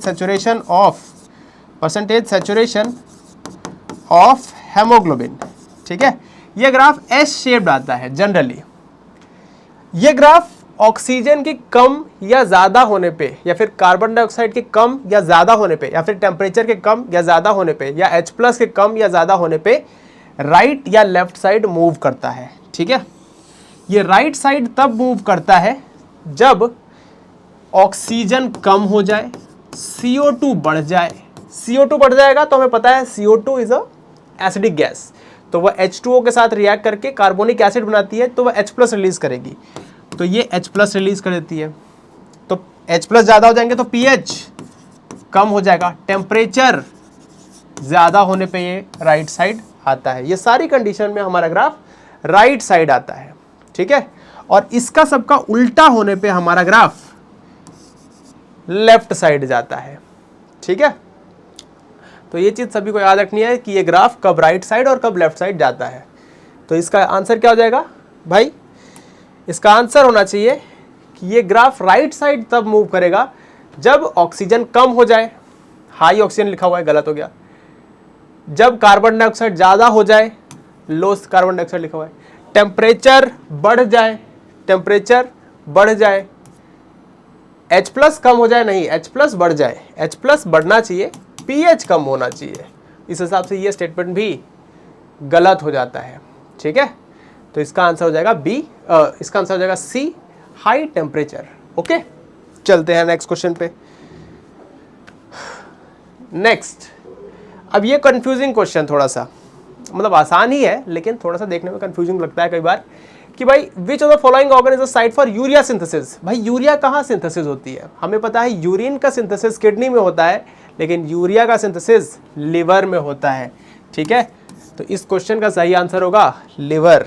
ठीक है, तो liver is the site for urea synthesis, जहाँ पे यूरिया की सिंथेसिस होती है with the help of a cycle known as ornithine citrulline cycle, but urine का फॉर्मेशन किडनी में होता है। ठीक है, यूरिन का एक्सक्रीशन बाहर यूरेथ्रा के थ्रू होता है। ठीक है, ये सब डिस्टिंक्शन तुम लोग याद रखना, कौन सा एनिमल अमोनिया एक्सक्रीट कर रहा है, कौन सा यूरिया, कौन सा यूरिक एसिड कर रहा है, वो भी याद रखना है। कौन से जानवर में कैसा एक्सक्रीटरी ऑर्गन है वो भी याद रखना है कि भाई फ्लैटवॉर्म्स में हमारे पास क्या है, फ्लैटवॉर्म्स में हमारे पास एक्सक्रीटरी स्ट्रक्चर क्या होता है, प्लेटफॉर्म में हमारे पास एक्सक्रीटरी स्ट्रक्चर होता है फ्लेम सेल्स, है ना। ऐसे ही भाई नेफ्रीडिया होता है हमारे पास अर्थवॉर्म्स में, है ना। माल्फीजियन ट्यूबुल्स होते हैं हमारे पास कॉकरोचेज में, इंसेक्ट्स में, है ना। ग्रीन ग्लैंड, एंटीनरी ग्लैंड हमारे पास होते हैं क्रस्टेशियंस में। ठीक है, तो ये सारी चीज़ें याद रखनी है। ओके, प्रोबोसिस ग्लैंड होते हैं हेमिकॉर्डेट्स में। तो ये सारे के सारे स्ट्रक्चर्स तुम लोग को याद रखने हैं कि किसका एक्सक्रीटरी स्ट्रक्चर क्या है। ठीक, चलते हैं आगे। Next, which of the following disorders causes mild pain in the chest during the mid life, मतलब कि मिडल एज 30, 35, 40 साल की उम्र में mild pain of the chest को हम लोग क्या कहते हैं। बहुत ही सिंपल क्वेश्चन है, डिसऑर्डर से है। इसको कहते हैं हम एंजिना पेक्टोरिस। ठीक है, पेक्टोरिस, जब भी पेक्टोरिस या पेक्टोरल गर्डल, है ना, पेक्टोरिस या पेक्टोरल नाम की चीज़ आती है, वो हमारे ऊपर वाले बॉडी पार्ट से रिलेटेड होती है, पेल्विक हमारे नीचे वाले पार्ट से रिलेटेड होती है, ठीक है। तो चेस्ट में अगर पेन है तो एंजिना पेक्टोरिस होता है, उसको बोलते हैं, ठीक है। ये जनरली हो जाती है जब ऑक्सीजन की कमी हो जाती है, मतलब माइल्ड शॉर्टेज ऑफ ऑक्सीजन की वजह से ये होता है, ठीक है। तो ये इसका आंसर है। Next, which chemical is responsible for the fossilisation of pollen grain. Pollen grain हमें पता है कि बहुत टाइम तक डिग्रेड नहीं होते हैं भाई, 10-10 हज़ार साल पुराने पॉलन ग्रेन्स भी डिस्कवर होते हैं जो कि फॉसिल्स की तरह, जिनकी स्टडी की जाती है, ठीक है। और इस field of study of fossils of pollen grains को हम कहते हैं पैलिनोलॉजी, ठीक है। और वो किसकी वजह से बनते हैं, क्योंकि पॉलन ग्रेन्स में बाहर की एक लेयर होती है जिसको हम कहते हैं एक्साइन, और उस एक्साइन पे एक बहुत ही हार्ड केमिकल प्रेजेंट होता है जो कि डिग्रेड नहीं होता है एसिड बेसिस से, हाई टेम्परेचर से। उसका नाम होता है स्पोरोपोलेनिन, ठीक है। तो जो स्पोरोपोलेनिन है, इसकी प्रेजेंस के कारण जो पॉलन ग्रेन्स है वो जल्दी डिग्रेड नहीं होते हैं, ठीक है। तो इस क्वेश्चन का आंसर ये है। अब हम लोग 12th पार्ट शुरू कर चुके हैं, 11th पार्ट हमारा खत्म हो चुका है, ठीक। चलते हैं आगे, next question. What hormonal factors are primarily responsible for the secretion of first milk colostrum from the mammary gland of the childbirth after the childbirth? Child के बाद जो मिल्क प्रोडक्शन है, मिल्क का सिक्रीशन है, वो किन हार्मोन के कारण होता है। हमें पता है मिल्क प्रोड्यूसिंग हार्मोन प्रोलैक्टिन को बोलते हैं, और मिल्क इजेक्टिंग हार्मोन ऑक्सीटोसिन को बोलते हैं। मिल्क इजेक्टिंग हार्मोन ऑक्सीटोसिन को बोलते हैं। मिल्क इजेक्टिंग इज ऑक्सीटोसिन, ठीक है। और मिल्क प्रोड्यूसिंग हार्मोन जो होता है वो होता है भाई प्रोलैक्टिन। वो क्या होता है, वो होता है प्रोलैक्टिन। तो यही इसके आंसर्स हो जाएंगे, ठीक है। यही इसके आंसर हो जाएंगे, ठीक, यही इसके आंसर हो जाएंगे। चलते हैं नेक्स्ट और देखते हैं अगले क्वेश्चन को, ठीक है। Which of the following hormones are responsible for ovulation. भाई ओव्यूलेशन या फिर जो एग का या सेकेंडरी oocyte का फॉलिकल से बाहर निकलने का प्रोसेस है उसको हम ओव्यूलेशन बोलते हैं, और वो होता है due to LH surge. LH surge का नाम सुना होगा तुम लोगों ने। LH सर्ज के कारण ही जो ओव्यूलेशन का प्रोसेस है वो इमर्ज होता है, ठीक है। तो ये चीज़ देखी जाती है कि भाई ओव्यूलेशन का जो प्रोसेस है that occurs due to LH hormone, luteinizing hormone. और इस क्वेश्चन का दूसरा पार्ट है also which hormone rises only after ovulation. Ovulation के बाद, सिर्फ और सिर्फ ओव्यूलेशन के बाद बढ़ने वाला हार्मोन कौन सा होता है, वो होता है प्रोजेस्टेरॉन। क्यों प्रोजेस्टेरॉन, क्यों है वो आंसर, क्योंकि ओव्यूलेशन के बाद एग तो निकल गया, बचा क्या, बचता है ग्राफियन फॉलिकल का रेमनेंट, जो कि एक टाइप का एंडोक्राइन स्ट्रक्चर बना लेता है। उसका नाम होता है कॉर्पस ल्यूटियम। क्या नाम होता है उसका, नाम होता है कॉर्पस ल्यूटियम। कॉर्पस ल्यूटियम होता है उसका नाम। और ये कॉर्पस ल्यूटियम प्रोजेस्टेरॉन सिक्रीट करना शुरू कर देता है आफ्टर ओव्यूलेशन, क्योंकि अगर ओव्यूलेशन नहीं होगी तो कॉर्पस ल्यूटियम भी नहीं बनेगा। तो आफ्टर ओव्यूलेशन कॉर्पस ल्यूटियम बनता है और तभी प्रोजेस्टेरॉन का सिक्रीशन शुरू होता है। और अगर ओव्यूलेशन नहीं होगी तो कॉर्पस ल्यूटियम भी नहीं बनेगा, और कॉर्पस ल्यूटियम भी नहीं बनेगा तो प्रोजेस्टेरॉन का सिक्रीशन भी शुरू नहीं होगा। तो ये शुरुआत में प्रोजेस्टेरॉन का लेवल कम होता है और ओव्यूलेशन के बाद ये ऐसे बढ़ जाता है, ठीक है। और LH का लेवल पहले नीचे रहता है और ओव्यूलेशन के टाइम पे ऐसे बढ़ के एक सर्ज आता है और फिर ये कम हो जाता है। This is LH and this is progesterone, ठीक है। इस टाइप की चीज़ यहाँ पे देखी जाती है। चलें आगे चलते हैं। इसका आंसर हो जाएगा LH एंड प्रोजेस्टेरॉन, ओके। चलते हैं नेक्स्ट। देखो सबसे इंपॉर्टेंट टॉपिक है यहाँ पे हार्डी वीनबर्ग इक्विलिब्रियम, जिससे हर साल क्वेश्चन आ ही रहा है। अब हर साल क्वेश्चन आ रहा है इसका मतलब ये नहीं है कि इस साल भी आ जाएगा, इसकी गारंटी हम दे सकते हैं, ऐसा नहीं है। बट ये एक इंपॉर्टेंट टॉपिक है, not only with respect to your exam but also with respect to enhancing your knowledge in the field of evolution, ठीक है। काफ़ी इंपॉर्टेंट अच्छा टॉपिक है ये, है ना। कह रहा है कि अगर एक पॉपुलेशन ऑफ फ्लावर है, उस फ्लावर की पॉपुलेशन में रिसेसिव एलील, किसी एक कैरेक्टर की ट्रेट के लिए रिसेसिव एलील की फ्रीक्वेंसी 0.1 है और वो हार्डी विनबर्ग इक्विलिब्रियम में है, ठीक है। वो पॉपुलेशन ऑफ फ्लावर्स या प्लांट्स हार्डी विनबर्ग इक्विलिब्रियम में है और उसमें रिसेसिव एलील की फ्रीक्वेंसी है 0.1। तो फिर what percentage of individuals in the population are expected to be heterozygous. तो फिर ये पूछ रहे हैं कि हेट्रोजाइगस कितने परसेंट लोग होंगे, कितने परसेंट उसका फ्लावर के ट्रेट्स हेट्रोजाइगस वाले होंगे। भाई सिंपल क्वेश्चन है, हमें हार्डी विनबर्ग प्रिंसिपल की इक्वेशन पता है, P square plus 2pq plus Q square is equal to 1, ठीक है। This is genotypic frequency of dominant allele, this is genotypic frequency of recessive allele, recessive genotype, ये सब genotype की frequency है। Genotypic frequency of dominant character, dominant trait, genotypic frequency of recessive trait, और ये heterozygote की genotypic frequency है, ठीक है। हमें दिया हुआ है एलीलिक फ्रीक्वेंसी, एलील फ्रीक्वेंसी होती है P और Q जिसका सम होता है 1। तो रिसेसिव एलील की फ्रीक्वेंसी दी है 0.1, तो P plus 0.1 is equal to 1, तो P is equal to what, P is equal to 0.9, है ना। तो P की वैल्यू आपको पता है, Q की वैल्यू हमको दी ही हुई है, तो 2pq नहीं निकाल सकते क्या, बिल्कुल निकाल सकते हैं। तो 2pq is equal to 2 into 0.1 into 0.9 that is equal to 0.18, 0.18 should be the answer. यहां पे जो पूछा हुआ है इस क्वेश्चन में कि हमको परसेंटेज निकालनी है ना, व्हाट परसेंटेज ऑफ इंडिविजुअल्स, तो बस फिर इसको 100 से इंटू कर दो, आंसर कितना आ जाएगा 18%, ठीक है। तो 18% इस क्वेश्चन का आंसर हो जाएगा। ओके, चलते हैं आगे। नेक्स्ट, अगेन जेनेटिक्स से क्वेश्चन पूछ रहे हैं। कह रहा है कि एक जेनेटिसिस्ट है जो कि स्टडी कर रहा है एक पॉपुलेशन ऑफ माइस को जिसके 2 कोट कलर हैं, है ना, जिसके 2 कोट कलर हैं, ब्लैक और वाइट, ठीक। अब वो कह रहा है कि शी ऑब्जर्व दैट हेट्रोजाइगस माइस, कि हेट्रोजाइगस माइस जो है वो एग्जिबिट करता है एक फिनोटाइप जो कि इंटरमीडिएट होता है बिटवीन ब्लैक एंड वाइट, मतलब कि ब्राउन टाइप का है, ठीक है, resulting in a grey fur, brown या ग्रे, ठीक है, ग्रे टाइप का है। तो ना ही वो डोमिनेंट में आ रहा है ना ही वो रिसेसिव में आ रहा है ना।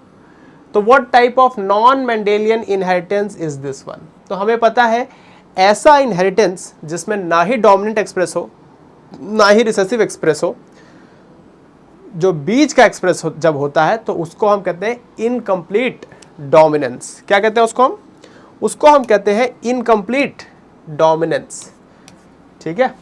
तो ऐसा एग्जाम्पल तुम लोग की बुक में भी दिया हुआ है, जिसमें एक एग्जाम्पल दिया है एंटीरिनम मैजस का, एंटीरिनम मैजस का भी दिया हुआ है ना, जिसमें 2 फ्लावर कलर होते हैं और एक वाइट और एक रेड। जब उन दोनों को फ्यूज करते हैं तो पिंक या वॉयलेट कलर का फ्लावर आता है, तो वो भी ना ही रेड से रिलेटेड है ना ही वाइट से रिलेटेड है। तो डोमिनेंस तो उसमें है नहीं किसी चीज़ की, है ना, क्योंकि हमको इंटरमीडिएट चीज़ मिल जाती है। तो that is also an example of incomplete dominance. Okay, जबकि कोडोमिनेंस में दोनों ही ट्रेट्स एक्सप्रेस होते हैं, मतलब कि 2 कैरेक्टर्स, एक कैरेक्टर के दोनों ट्रेट्स डोमिनेंट होते हैं, जैसे कि ब्लड ग्रुपिंग, और जैसे ए बी ब्लड ग्रुप में एक एलील ए का है एक एलील बी का है, तो ना ही ए वाला रिसेसिव है ना ही बी वाला रिसेसिव है, दोनों ही एक्सप्रेस हो रहे हैं, यानी कि दोनों ही डोमिनेंट है। तो ए बी ब्लड ग्रुपिंग जो है वो कोडोमिनेंस का एग्जांपल शो करती है ना। चलते हैं आगे, नेक्स्ट क्वेश्चन देखो क्या कह रहा है। A geneticist is studying a rare X linked recessive disorder, ठीक है। एक्स लिंक्ड रिसेसिव डिसऑर्डर मतलब कि ऐसा डिसऑर्डर जिसकी जीन एक्स क्रोमोसोम पे प्रेजेंट है, और ये एक्स लिंक्ड रिसेसिव डिसऑर्डर है, ठीक है। She observes that affected males inherit the disorder from their carrier mothers. बात तो सही है कि मदर अगर कैरियर है तो जो नेक्स्ट जनरेशन में मेल्स आएंगे यानी कि उसके सन आएंगे वो अफेक्टेड हो जाएंगे, बात सही है। What is the probability that the carrier mother will transmit the disorder to her son? क्या probability है कि एक कैरियर मदर अपने सन में इस डिसऑर्डर को इनहेरिट करे? तो सिंपल सी बात है, जब भी कोई एक्स लिंक्ड डिसऑर्डर होता है तो उसमें फादर तो अपने सन को अफेक्ट नहीं कर सकता है। क्यों? क्योंकि फादर हमेशा ही अपने सन को वाई क्रोमोसोम देता है और ये डिसऑर्डर एक्स लिंक्ड है, तो एक्स तो वो देगा नहीं। तो फादर चाहे अफेक्टेड हो चाहे वो ठीक हो, हमको फर्क नहीं पड़ता है। क्यों? क्योंकि फादर तो वाई ही देगा सन को और ये डिसऑर्डर एक्स लिंक्ड है। तो हम फादर को एक्स वाई मान के चलते हैं, ठीक। फादर एक्स वाई था, मदर कैरियर है, इस क्वेश्चन में बोल रहा है कैरियर और एक्स, ठीक है। और ये हमसे सन के बारे में ही सिर्फ पूछ रहे हैं कि कितना क्या चांस है कि वो सन को डिसऑर्डर कॉज करे, है ना। तो X C X, X C Y, X X, X Y. देखो ये एक्स एक्स और एक्स सी एक्स वाला जो केस है ना, ये तो फीमेल्स का है, तो ये तो वैसे ही गया क्योंकि हमसे सन के बारे में क्वेश्चन पूछा है। ये वाली चीजें बची हुई हैं, तो एक्स सी वाई वाला अफेक्टेड होगा, एक्स सी वाई वाला अफेक्टेड होगा और ये वाला नॉर्मल होगा, ठीक है। तो दो में से एक अफेक्टेड है, एक नॉर्मल है, यानी कि 50% चांस है कि वो जो कैरियर मदर है वो अपने बच्चे में, अपने सन में ये डिसऑर्डर ट्रांसमिट करेगी, ठीक है।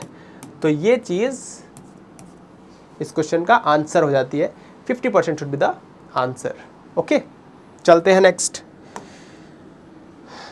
क्वेश्चन। बोल रहा है कि in a family with a history of Huntington's disease, in a family with a history of Huntington's disease, a neurodegenerative disorder is caused by dominant allele। कह रहा है कि एक न्यूरोडिजेनरेटिव डिसऑर्डर जो है वो कॉज होगा बाय अ डोमिनेंट एलील, ठीक है। तो ये डोमिनेंट डिसऑर्डर है, मतलब डोमिनेंट वे में इनहेरिट होने वाला डिसऑर्डर है, ठीक है। The father is unaffected bye Huntington disease, बोला है फादर अनअफेक्टेड है, while the mother is heterozygous for the disease। ये ऑटोसोमल डोमिनेंट डिसऑर्डर होता है, बाय द वे ये है ऑटोसोमल डोमिनेंट डिसऑर्डर, ठीक है। मैं लिख देता हूँ यहाँ पे, this is an autosomal dominant disorder, ठीक है। तो फादर अनअफेक्टेड है और मदर हेट्रोजाइगस है, okay. What are the expected genotypic and phenotypic ratios of their offsprings with respect to Huntington's disease. Huntington's disease से रिलेटेड कौन कौन सी चीज़ें यहाँ पे हमें देखने को मिल सकती हैं, देखते हैं।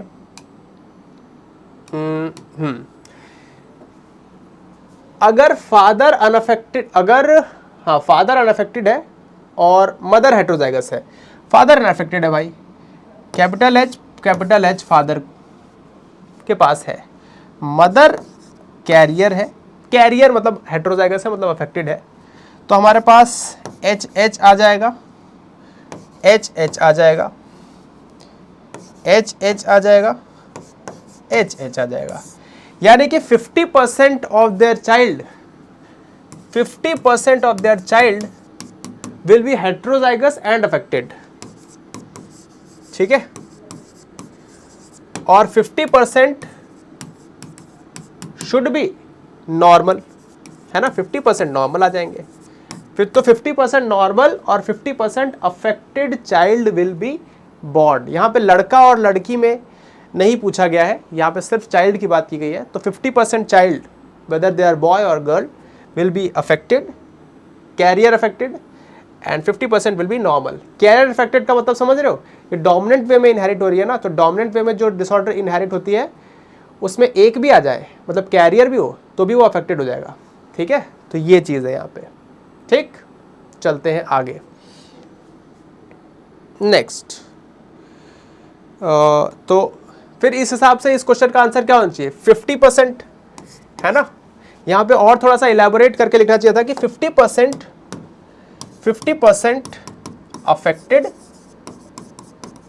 एंड 50% नॉर्मल, ठीक है, ये चीज़ यहाँ पे स्पेसिफाई करनी चाहिए। ओके, तो इसका आंसर हो जाएगा 50%। ठीक, चलते हैं नेक्स्ट क्वेश्चन पे। क्या है नेक्स्ट क्वेश्चन, देखते हैं। A mutation occurs in the operator region of lac operon. तो लैक ऑपेरन से क्वेश्चन पूछ रहा है, molecular biology. Such that the repressor protein cannot bind to it. हमें पता है, देखो भाई, हमें पता है एक लैक ऑपेरॉन में एक प्रमोटर होता है इनहिबिटर का, फिर यहाँ पे इनहिबिटर जीन होती है। ठीक, उसके बाद एक यहाँ पे ऑपरेटर जीन होती है। ठीक, नहीं, ऑपरेटर से पहले यहाँ पे प्रमोटर होता है लैग जीन का। ठीक है, लैक ऑपेरॉन का प्रमोटर होता है। उसके बाद यहाँ पे ऑपरेटर होता है और उसके बाद यहाँ पे ZY और A जीन्स होती है। ये जो इनहिबिटर है, ये एक इनहिबिटर प्रोटीन बनाता है जो कि ऑपरेटर के साथ बाइंड करती है, जिसकी वजह से RNA पॉलीमरेज यहाँ से आगे नहीं बढ़ सकती है नॉर्मल कंडीशन में, है ना। और वो बढ़ती तब है जब ये ऑपरेटर से ये इनहिबिटर हट जाता है, और वो हटता तब है जब लैक्टोज इस मीडियम में रहता है ना। लेकिन अब इस क्वेश्चन में बोल रहा है कि एक ऐसा म्यूटेशन हुआ है जिसकी वजह से ऑपरेटर से ये जो रिप्रेसर है या जो इनहिबिटर है वो बाइंड ही नहीं कर पा रहा है। तो फिर क्या अफेक्ट आएगा इस लैक ऑपेरॉन वाले सिस्टम में? तो समझ रहे हो तुम लोग चीज, कि अगर रिप्रेसर यहाँ पे बाइंड कर रहा था तो यहाँ से RNA पॉलीमरेज नहीं मूव कर पा रहा था, जिसकी वजह से ZYA एक्सप्रेस नहीं हो रही थी। लेकिन अगर एक म्यूटेशन के कारण इस ऑपरेटर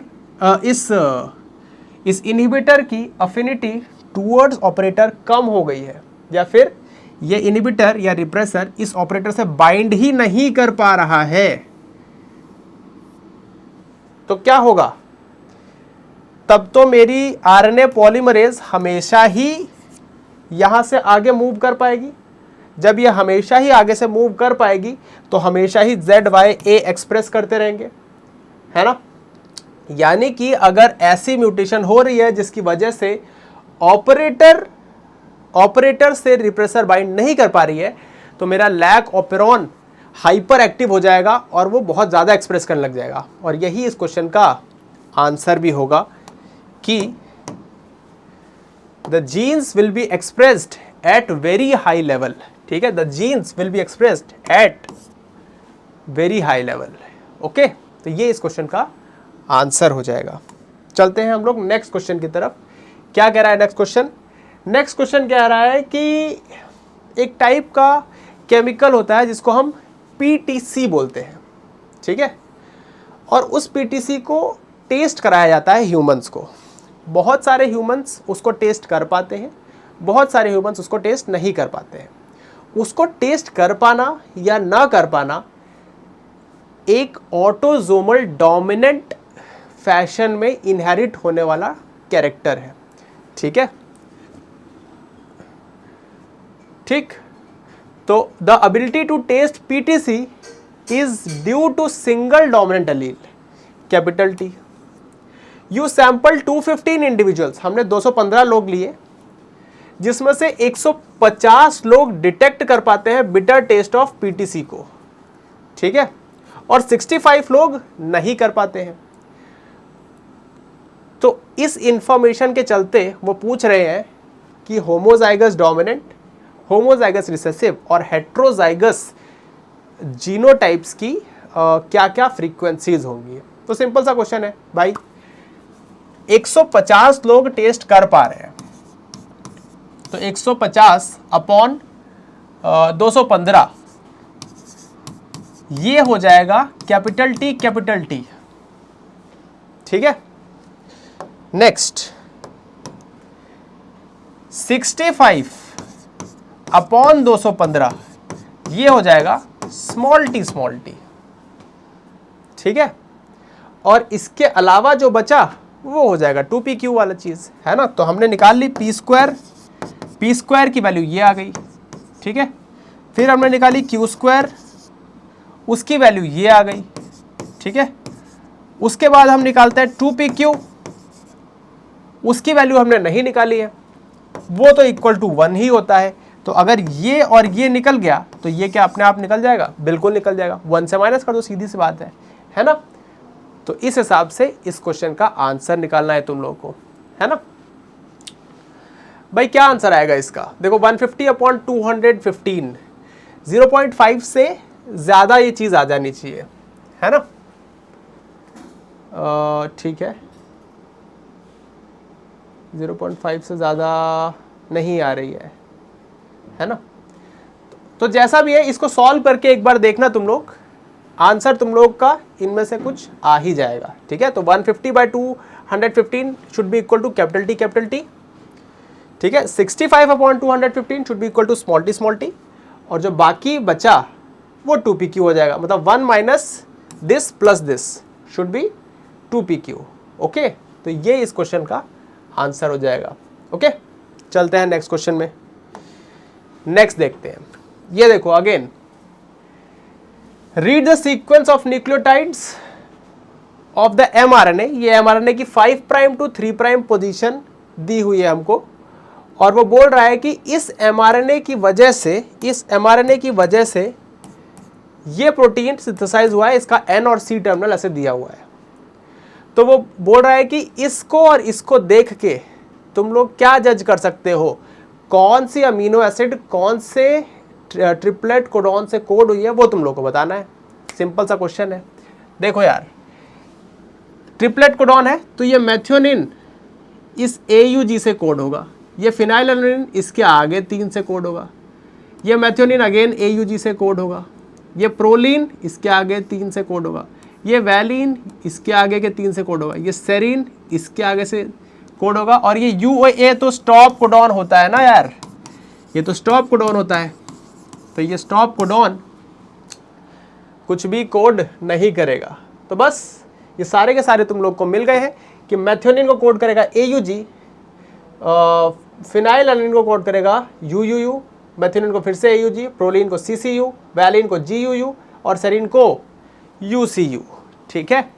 अब इस क्वेश्चन में क्या बोल रहा है? इस क्वेश्चन में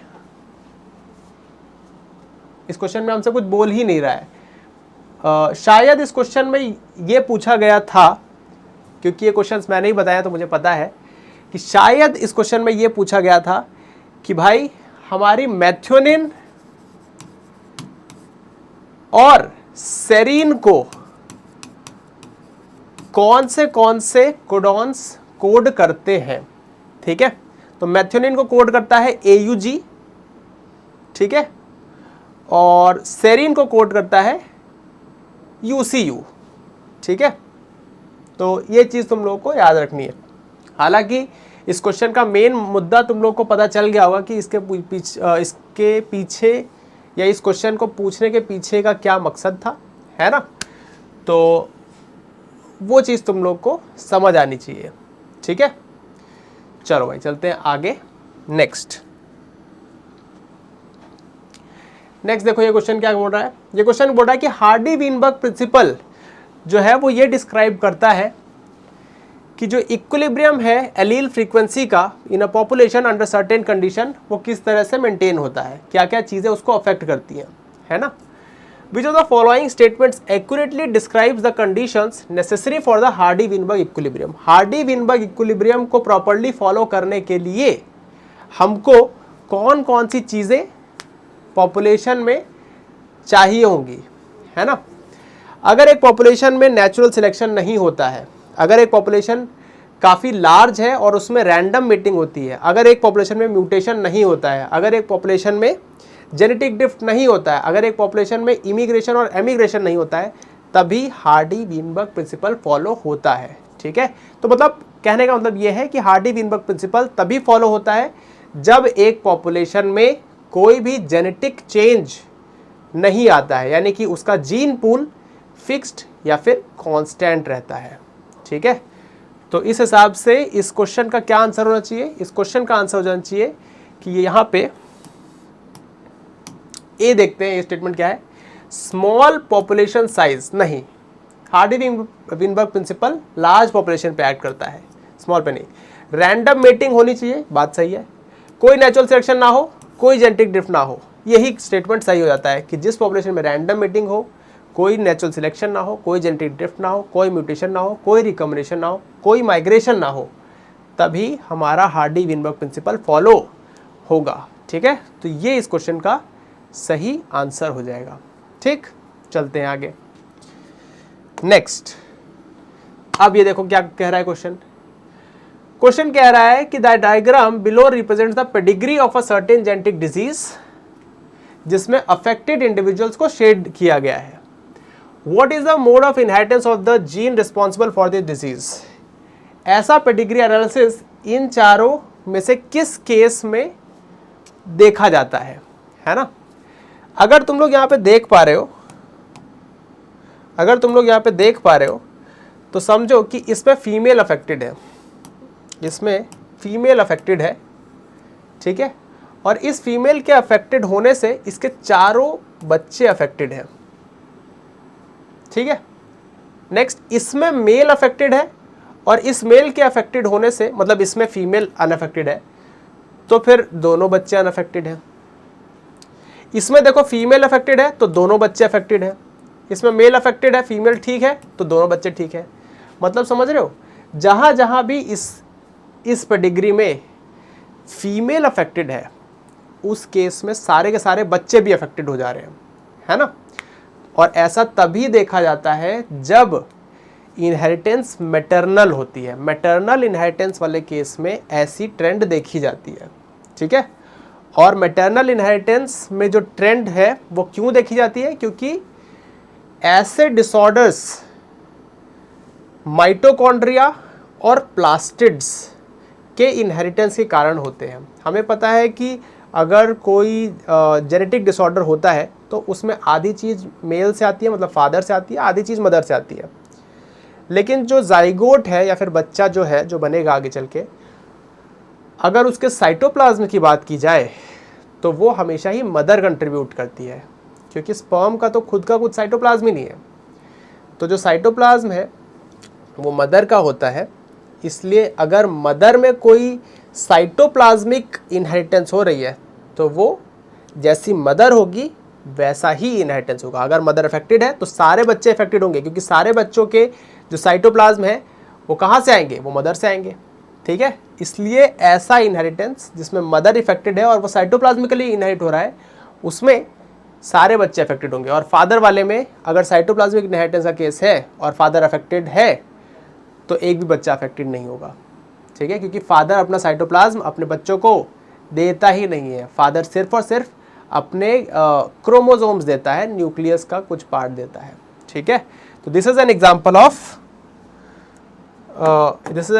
ऑफ माइटोकॉन्ड्रियल इनहेरिटेंस, ठीक है। This is an example of mitochondrial inheritance. चलते हैं आगे नेक्स्ट क्वेश्चन में, ठीक है। देखो, प्लाज्मोडियम की लाइफ साइकिल से रिलेटेड कौन सी चीज़ सही है। हमें पता है प्लाज्मोडियम जो होता है वो मलेरिया कॉज करता है ह्यूमंस में, और उसको दो होस्ट चाहिए अपनी साइकिल पूरी करने के लिए, एक है ह्यूमन और एक है फीमेल एनोफिलिस मॉस्किटो, ठीक है। ह्यूमंस के अंदर वो स्पोरोजॉइड स्टेज पे अंदर जाता है, उसके बाद वो जाके लिवर में रेस्ट करता है, एसेक्सुअली रिप्रोड्यूस करता है। जब सेक्सुअल रिप्रोडक्शन की बात आती है तो वो गैमेटोसाइट्स बनाता है, गैमेट्स नहीं, gametocytes. Gametocytes are the cells which are going to produce gametes. तो गैमेटोफाइट्स वो बना देता है, गैमेटोसाइट्स वो बना देता है, लेकिन गैमेट्स नहीं बना पाता है, क्योंकि ह्यूमन की बॉडी अनसुटेबल होती है for the production of gametes, ठीक है। इसीलिए वो गैमेटोसाइट्स जब नया मच्छर हमें काटता है तो वो गैमेटोसाइट्स ब्लड के साथ साथ चले जाते हैं कहाँ पे, मॉस्किटो में। और मॉस्किटो ने खून चूसा है तो वो खून जाएगा उसके गट में, गट में वहाँ पे होती है फर्टिलाइजेशन, मतलब गट में बनता है गैमेट, मेल और फीमेल, और वो गैमेट्स फ्यूज़ करते हैं, वहीं पे उसका जाइगोट बनता है, और वो जाइगोट जो है वो डेवलप होकर स्पोरोजॉइड बनाता है, और वो स्पोरोजॉइड मच्छर के सलाइवरी ग्लैंड में स्टोर हो जाते हैं। फिर से वो जब मच्छर हमको काटते हैं तो उनके सलाइवा के थ्रू वापस से स्पोरोजॉइड हमारी बॉडी में वापस से अंदर जाते हैं। इस तरह से ये लाइफ साइकिल चलती रहती है। और इसी चीज़ से रिलेटेड ये क्वेश्चन है जिसका आंसर तुम लोगों को पता ही चल जाना चाहिए कि sexual stages develop in the mosquito's gut but fertilization happens in the salivary gland. ये गलत है, fertilization happens in the gut, fertilization happens in RBC, गलत बात है। Fertilization and development happens in mosquito gut but later migrate to RBCs, ये चीज सही है। नहीं, ये भी बात गलत है कि fertilization and development happens in mosquito gut but later migrate to RBC. RBC में नहीं माइग्रेट करता है, आरबीसी में तो वो आरबीसी तो ह्यूमंस के अंदर होता है ना, सलाइवरी ग्लैंड में माइग्रेट करता है स्पोरोजोइट। ठीक है, sexual stages develop in human RBC, बात सही है, गैमेटोसाइट्स जो है वो ह्यूमन आरबीसी में बन जाते हैं। और फर्टिलाइजेशन और डेवलपमेंट हैपन्स इन मॉस्किटो गट। ठीक है, ये स्टेटमेंट सही है। और फर्टिलाइजेशन एंड डेवलपमेंट के बाद जो स्पोरोजोइड बनता है वो चला जाता है कहाँ पे, वो चला जाता है हमारे मतलब मॉस्किटो के सलाइवरी ग्लैंड में। ठीक है, तो ये था ये क्वेश्चन। ओके, चलते हैं नेक्स्ट क्वेश्चन की तरफ। कह रहा है कि ये क्वेश्चन तो ठीक से आया ही नहीं है। ठीक है, तो इस क्वेश्चन, वैसे ये क्वेश्चन मैं बता देता हूँ क्या है। ये क्वेश्चन एंटीबॉडीज़ के बारे में बोल रहा है। एंटीबॉडीज़ जो होती हैं वो उनका स्ट्रक्चर के बारे में पूछ रहा है। हमें पता है एंटीबॉडी जो होती है वो कैसी दिखती हैं। एंटीबॉडी जो होती है उसमें 2 हैवी चेन होती हैं और 2 लाइट चेन होती है। ठीक है, और ये हैवी और लाइट चेन जुड़ी हुई होती हैं डाइसल्फाइड ब्रिजेस से। किससे जुड़ी होती है? डाइसल्फाइड ब्रिजेस से या डाइसल्फाइड बॉन्ड से। ठीक है, तो ये हैवी रीजन होते हैं बड़ी वाली चेन, ये छोटे वाले लाइट रीजन्स होते हैं और ये सब जुड़े हुए होते हैं डाइसल्फाइड बॉन्ड के थ्रू। ओके, चलते हैं हम लोग नेक्स्ट क्वेश्चन में। तो देखते हैं नेक्स्ट क्वेश्चन क्या कह रहा है। देखो भाई, नेक्स्ट क्वेश्चन कह रहा है कि एक डीएनए मॉलिक्यूल है, एक डीएनए मॉलिक्यूल है जिसकी लेंथ है 10,000 बेस पेयर की। ठीक है, और उसमें रिकॉग्निशन साइट्स प्रेजेंट है BAMH1 की, जो कि एक ही है। एक रिकॉग्निशन साइट प्रेजेंट है BAMH1 की और 2 रिकॉग्निशन साइट प्रेजेंट है EcoR1 की। ठीक है, how many distinct DNA fragments will be observed in the gel electrophoresis after digestion with BAMH1 and EcoR1 if all the restriction sites are sufficiently apart. मतलब कि वो बोल रहा है कि जो हमारा डीएनए है उसमें दोनों ही कट साइट्स प्रेजेंट है, एक है BAMH1 का और 2 है EcoR1 के। तो देखते हैं बना के। ये एक डीएनए है, इसमें एक BAMH1 की साइट है, मान लो यहाँ पे BAMH1 की साइट है। ठीक है, और 2 साइट्स किसकी हैं? EcoR1 की। तो मान लो यहाँ पे एक EcoR1 की साइट है और यहाँ पे एक EcoR1 की साइट है। ठीक है, जब हम इन तीनों से ही कट करेंगे हमारे डीएनए को तो हमारे पास कितने डीएनए फ्रैगमेंट्स बन जाएंगे? कितने बन जाएंगे? देखो, एक यहाँ से कटा, 2 यहाँ से कटा, 3 और यहाँ से कटा 4। 4 फ्रैगमेंट्स आ जाएंगे हमारे पास टोटल हमारे डीएनए के। ठीक है, तो 4 फ्रैगमेंट्स आएंगे यहाँ पे, 4 डिस्टिंक्ट डीएनए फ्रैगमेंट्स यहाँ पे आएंगे। ठीक है, वहीं अगर ये सर्कुलर डीएनए रहा होता तो फिर जितने कट साइट्स हैं उतने ही फ्रैगमेंट्स आते। तो यहाँ पे आते 3 फ्रैगमेंट्स, क्योंकि एक BAMH1 काटता, फिर दूसरा काटता EcoR1, फिर तीसरा काटता EcoR1। तो देखो 1 2 3 फ्रैगमेंट्स मिलते हैं। तो ये चीज़ याद रखना, सर्कुलर डीएनए में उतने ही फ्रैगमेंट मिलेंगे जितने कट साइट्स हैं, और लीनियर डीएनए में उतना +1 N+1 फ्रैगमेंट्स मिलेंगे अगर लीनियर डीएनए है। ठीक है, तो ये इस क्वेश्चन में तुम लोग को ध्यान रखना है। चले नेक्स्ट चलते हैं। कह रहा है कि जेनेटिक इंजीनियरिंग में plasmids often carry antibiotic resistance genes. What is the main purpose of these antibiotic resistance genes in plasmids used for gene cloning. तो जीन क्लोनिंग में क्या रोल प्ले करता है हमारा प्लाज्मिड? भाई, अगर किसी ने बायोटेक्नोलॉजी चैप्टर पढ़ा है तो उसको साफ साफ ये चीज़ समझ में आएगी कि जो एंटीबायोटिक रेजिस्टेंस जीन्स हैं और बीटा गैलेक्टोसाइडेज वाली जीन्स हैं वो दोनों ही सिलेक्टेबल मार्कर्स की तरह यूज़ होती हैं, जो कि ये पता करने में हेल्प करती हैं कि कौन से बैक्टीरिया हमारे ट्रांसफॉर्मेंट्स हैं और कौन से बैक्टीरिया हमारे नॉन ट्रांसफॉर्मेंट्स हैं। ठीक है, तो they helps in selectable, they act as selectable markers. Okay, तो इसका आंसर हो जाएगा they act as selectable markers. और ऐसा ऑप्शन कौन सा है? ऐसा ऑप्शन है हमारा सी ऑप्शन। ठीक है, ये सी ऑप्शन सही हो जाएगा। ओके, चले नेक्स्ट चलते हैं। नेक्स्ट क्वेश्चन कह रहा है, देखो ये हमको एक प्लाज्मिड डीएनए दिया हुआ है और वो कह रहा है कि हमारा प्लाज्मिड डीएनए 4000 बेस पेयर का है, जिसमें डिफरेंट रिस्ट्रिक्शन एंजाइम की कट साइट्स प्रेजेंट है as shown in the figure. The number of brackets indicate the base pair positions. यहाँ पे छोटा डायग्राम है शायद इसलिए दिख नहीं रहा होगा। यहाँ पे डिफरेंट पोजीशंस दी हुई हैं हमारे को, जहाँ पे कट साइट्स प्रेजेंट है हर एक रिस्ट्रिक्शन एंजाइम की, that is EcoR1, Hint3, Sal1, PST1। ठीक है, अब वो कह रहा है कि हमने प्लाज्मिड को कंप्लीटली डाइजेस्ट किया है। पहले हमने उसको PST1 और Hint3 से ट्रीट किया है, फिर हमने उसको EcoR1 एंड Sal1 के साथ ट्रीट किया है, मतलब चारों ही रिस्ट्रिक्शन एंडोन्यूक्लियस से हमने उसको ट्रीट कर दिया है। ठीक है, और फिर उसका जेल इलेक्ट्रोफोरेसिस किया है, तो वो हमको बोल रहा है कि कितने हमको डीएनए फ्रैगमेंट्स मिलेंगे और उनके साइजेस कितने कितने होंगे।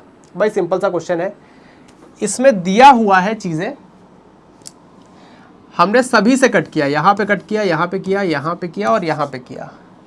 तो देखो 800 से 1700 जाना है हमको, तो 800 से 1700 कितना हो जाएगा? 800, 900, 1000, 1700 जाएंगे तो कितना हो जाएगा? 900। 900 बेस पेयर का एक हमको मिलेगा। ठीक है, हाँ 900 है ऑप्शंस में। फिर 1700 से 1950 यानी कि 220, 1700, 1800, 1900, तो 220 बेस पेयर का एक मिलेगा। तीसरा मिलेगा 1920 से 2460, तो इसको कैलकुलेट करोगे तो भी एक फ्रैगमेंट मिल जाएगा। ठीक है, तो 2460 और 1920। ठीक है, 04, 14 में से 9 गया, कितना बजा? 9, 10, 5, तो 540 का एक मिल जाएगा। ठीक है, और बचा हुआ एक और मिल जाएगा। ठीक है, वैसे तो ये ही ऑप्शंस काफ़ी हैं, 900, 220 और 540, ये तीनों ऑप्शंस काफ़ी हैं टू जज द आंसर, बट स्टिल तुम लोग को पूरी कैलकुलेशन करनी पड़ेगी क्योंकि मैं बोल रहा हूँ। ठीक है, तो 4000 में से इन सबको ऐड करके सब्ट्रैक्ट कर दो। ठीक है, वही इसका आंसर हो जाएगा। तो देखो 900, 220 और 540, 900, 220 और 540, तो यही इसका आंसर हो जाएगा, है ना? यही इस क्वेश्चन का आंसर हो जाएगा। ओके, अब चलते हैं नेक्स्ट और देखते हैं नेक्स्ट क्वेश्चन। इकोलॉजी आ गई भाई। इकोलॉजी का पहला क्वेश्चन है कि अज्यूमिंग एक लॉजिस्टिक ग्रोथ हो रही है, what is the value of population size P when the growth rate is at its maximum. Logistic growth का इक्वेशन जानते हो, dN/dt।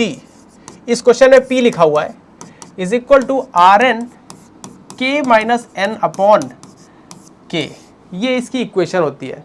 जब भी किसी इक्वेशन का मैक्सिमा या मिनिमा फाइंड करना होता है तो इसका एक डिफरेंशियल मतलब इसको एक बार डिफरेंशिएट कर दो और ज़ीरो करके उसको इक्वेट कर दो, आंसर आ जाता है।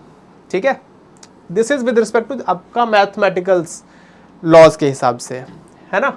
वैसे तो इस क्वेश्चन का आंसर सीधा सीधा हमको पता भी चल जाता है कि भाई जब मैक्सिमम ग्रोथ रेट होती है तो जो मेरी n की वैल्यू होती है ना वो k/2 के इक्वल होती है। ठीक है, n की वैल्यू जब k/2 के इक्वल होती है तब मेरा जो ग्रोथ है वो मैक्सिमम हो जाता है। मैं तुम लोग को यहाँ पे एक बार बना के दिखा देता हूँ।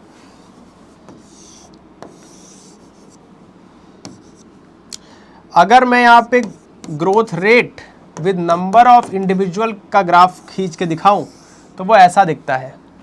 और यहाँ पे मैक्सिमम ग्रोथ रेट पता है कब होती है? जब n जो होता है वो k/2 हो जाता है।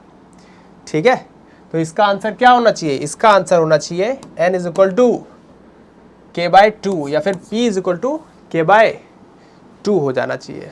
ठीक है, ये इसका आंसर होगा। ओके, चलते हैं नेक्स्ट क्वेश्चन पे।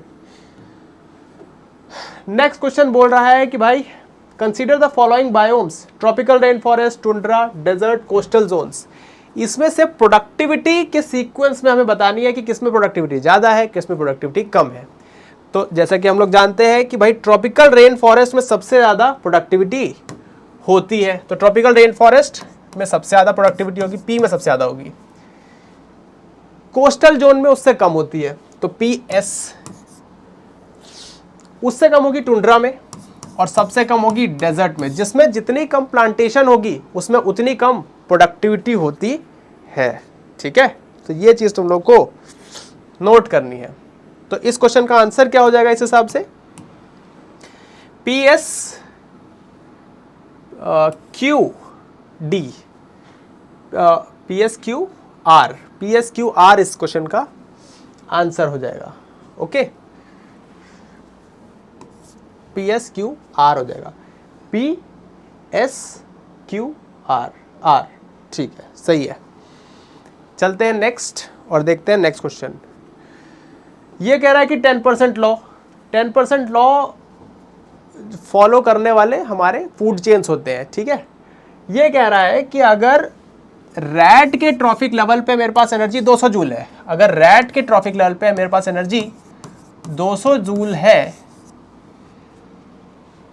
तो how much energy is available at the start of the food chain, मतलब ग्रासेस के पास कितनी एनर्जी होगी। तो ये 10% आया है, तो 200 का 10% यहाँ पे था। ठीक है, ये 10% है, तो यहाँ पे 100% होगा और यहाँ पे 1000% होगा, है ना। तो 200, 2000, 20,000, तो यहाँ पे 20,000 जूल एनर्जी प्रेजेंट थी। ठीक है, 20,000 जूल मतलब समझ रहे हो, 20 किलो जूल। ठीक है, 20 किलो जूल यहाँ पे एनर्जी प्रेजेंट थी, तो 20 kilo joule should be the answer here. ठीक है, तो ये हो जाएगा इस क्वेश्चन का आंसर। ठीक, चलते हैं नेक्स्ट। नेक्स्ट क्वेश्चन कह रहा है कि हमारे पास एक रिसर्च स्टडी में 3 डिफरेंट ऑर्गेनिज्म को स्टडी किया गया है। ठीक है, वो कह रहा है कि पहला ऑर्गेनिज्म जो है, ऑर्गेनिज्म ए, वो क्लोजली मैच कर रहा है it's internal condition with external environment. ऐसे ऑर्गेनिज्म जो इंटरनल और एक्सटर्नल इन्वायरमेंट जिसमें सेम होता है उनको मैं रेगुलेटर्स बोलता हूं। ठीक है, ठीक। और दूसरा बोल रहा है ऑर्गेनिज्म बी जो है वो एक्टिवली मेंटेन कर रहा है अपने अंदर का stable internal condition regardless of external fluctuation. तो ऑर्गेनिज्म बी जो है उसमें इंटरनल और एक्सटर्नल सेम आ रहा है, इसको मैं रेगुलेटर बोल दूंगा। ठीक है, इस हिसाब से फिर ए वाला कुछ और ही आ रहा है। ठीक है, देखते हैं ए वाला। Organism A closely matches it's internal physiological condition with external environmental condition. अच्छा, इंटरनल और एक्सटर्नल दोनों इक्वल आ रहे हैं, यानी कि उसका इंटरनल जो इन्वायरमेंट है वो एक्सटर्नल इन्वायरमेंट के साथ साथ चेंज कर रहा है, और ऐसे इंडिविजुअल्स को मैं बोलता हूं कन्फर्मर्स। ठीक है, ऐसे ऑर्गेनिज्म को मैं कहता हूं कन्फर्मर्स। ठीक है, और जिसमें अंदर का टेम्परेचर और इन्वायरमेंट सेम रहता है उसको मैं कहता हूं रेगुलेटर्स। ठीक है, और अब देखते हैं organism C shows intermediate capabilities in responding to environmental changes. ठीक है, still it does not fully maintain the homeostasis under all conditions. मतलब वो कह रहा है कि कुछ हद तक वो इंटरनल इन्वायरमेंट स्टेबल रखता है, लेकिन फिर भी वो फुल्ली अपने अंदर की कंडीशंस को कांस्टेंट नहीं रख पा रहा है, यानी कि ये पार्शियल रेगुलेटर्स हो जाएगा। ठीक है, तो जो थर्ड ऑर्गेनिज्म है, सी ऑर्गेनिज्म है, वो पार्शियल रेगुलेटर हो जाएगा। ठीक है, दिस इज पार्शियल रेगुलेटर। ठीक, तो ऑर्गेनिज्म ए कन्फर्मर है, ऑर्गेनिज्म बी रेगुलेटर है, और ऑर्गेनिज्म सी पार्शियल रेगुलेटर है। ठीक है, तो ऑर्गेनिज्म ए कन्फर्मर है, बी रेगुलेटर है, और सी पार्शियल रेगुलेटर है। तो A option is the correct option, है ना, ए इज द करेक्ट ऑप्शन। ठीक, चले नेक्स्ट क्वेश्चन पे चलते हैं। ठीक है, ठीक है, चलते हैं नेक्स्ट क्वेश्चन पे। नेक्स्ट क्वेश्चन पे चलते हैं और बोलते हैं क्या है ये क्वेश्चन। कह रहा है कि लैटिट्यूडनल ग्रेडियंट के हिसाब से कौन सी चीज सही है। देखते हैं, हमें पता है जब अर्थ में सेंटर हम ड्रॉ करते हैं तो वो सेंटर इक्वेटर कहलाता है। ठीक है, और इक्वेटर वो रीजन है जहां पे सबसे ज़्यादा लाइट फॉल करती है, इसीलिए ये सबसे प्रोडक्टिव एरिया कहलाता है। जैसे जैसे हम इक्वेटर से पोल की तरफ मूव करते हैं वैसे वैसे प्रोडक्टिविटी डिक्रीज करती जाती है। ठीक है, तो वही चीज़ इस क्वेश्चन में पूछ भी रहा है कि अगर हम लैटिट्यूड में टूवर्ड्स या अवे फ्रॉम द इक्वेटर जाएंगे तो प्रोडक्टिविटी का क्या हाल रहता है ना। तो देखते हैं क्या हाल रहता है। Biodiversity increases as we move towards the pole, गलत बात है। अवे फ्रॉम द पोल में बायोडाइवर्सिटी इंक्रीज करती है। Biodiversity decrease as we move away from the equator towards the pole, बात सही है कि बायोडाइवर्सिटी डिक्रीज करती है अगर हम टूवर्ड्स द पोल मूव करते हैं अवे फ्रॉम द इक्वेटर। ठीक है, biodiversity is uniform throughout the world, ये बात गलत है। Biodiversity is highest at temperate region, ये बात गलत है। Biodiversity is highest at the tropical regions, मतलब near the equator tropical regions में सबसे ज़्यादा बायोडाइवर्सिटी होती है। और फिर जैसे जैसे हम टेम्परेट, टुंड्रा, अल्पाइन एरियाज में मूव करते हैं और एट द एंड पोल्स पे मूव करते हैं तब प्रोडक्टिविटी और बायोडाइवर्सिटी दोनों ही कम हो जाती हैं। ठीक है, चलते हैं नेक्स्ट क्वेश्चन में। Which of the following scenarios best exemplifies mutualism? भाई म्यूचुअलिज्म मतलब ऐसा बायोटिक इंटरेक्शन जिसमें दो लोग एक दूसरे से फायदा गेन करते हैं। ठीक है, दोनों लोग एक दूसरे को फायदा पहुंचाते हैं और वो इंटरेक्शन एक बहुत ज़्यादा ऑब्लिगेट इंटरेक्शन होता है। मतलब कि दोनों एक दूसरे को फायदा पहुंचा रहे हैं और दोनों में से एक भी ऑर्गेनिज्म दूसरे के बिना नहीं रह सकता है। मतलब दोनों में से एक को भी हटाओगे तो वो जो रिलेशन है वो ख़त्म हो जाएगा और दोनों ही ऑर्गेनिज्म भी ख़त्म हो जाएंगे। ठीक है, तो ये इस टाइप का रिलेशन है। तो इन चारों ऑप्शन में से, इन चारों एग्जाम्पल में से कौन सा एग्जाम्पल म्यूचुअलिज्म का है वो ये क्वेश्चन पूछ रहा है। देखते हैं, कह रहा है कि a lion hunting a zebra fish, ये तो भाई प्रेडेशन का एग्जाम्पल है ना। Nitrogen fixing bacteria living in the root nodules of legumes, ये सही आंसर है क्योंकि नाइट्रोजन फिक्सिंग बैक्टीरिया को भी रूट लेग्यूम से कुछ मिल रहा है और लेग्यूम को भी फायदा मिल रहा है, नाइट्रोजन फिक्स हो रही है उसकी, है ना। बार्नेकल्स अटैच टू व्हेल स्किन, ये गलत हो जाएगा क्योंकि ये कमेंसलिज्म का एग्जाम्पल है। Strangler figs growing on host trees in rain forest, ये भी गलत हो जाएगा। ठीक है, तो म्यूचुअलिज्म का एग्जाम्पल हो जाएगा हमारा बी ऑप्शन। ठीक है, अब हम चलते हैं हमारे लास्ट क्वेश्चन की तरफ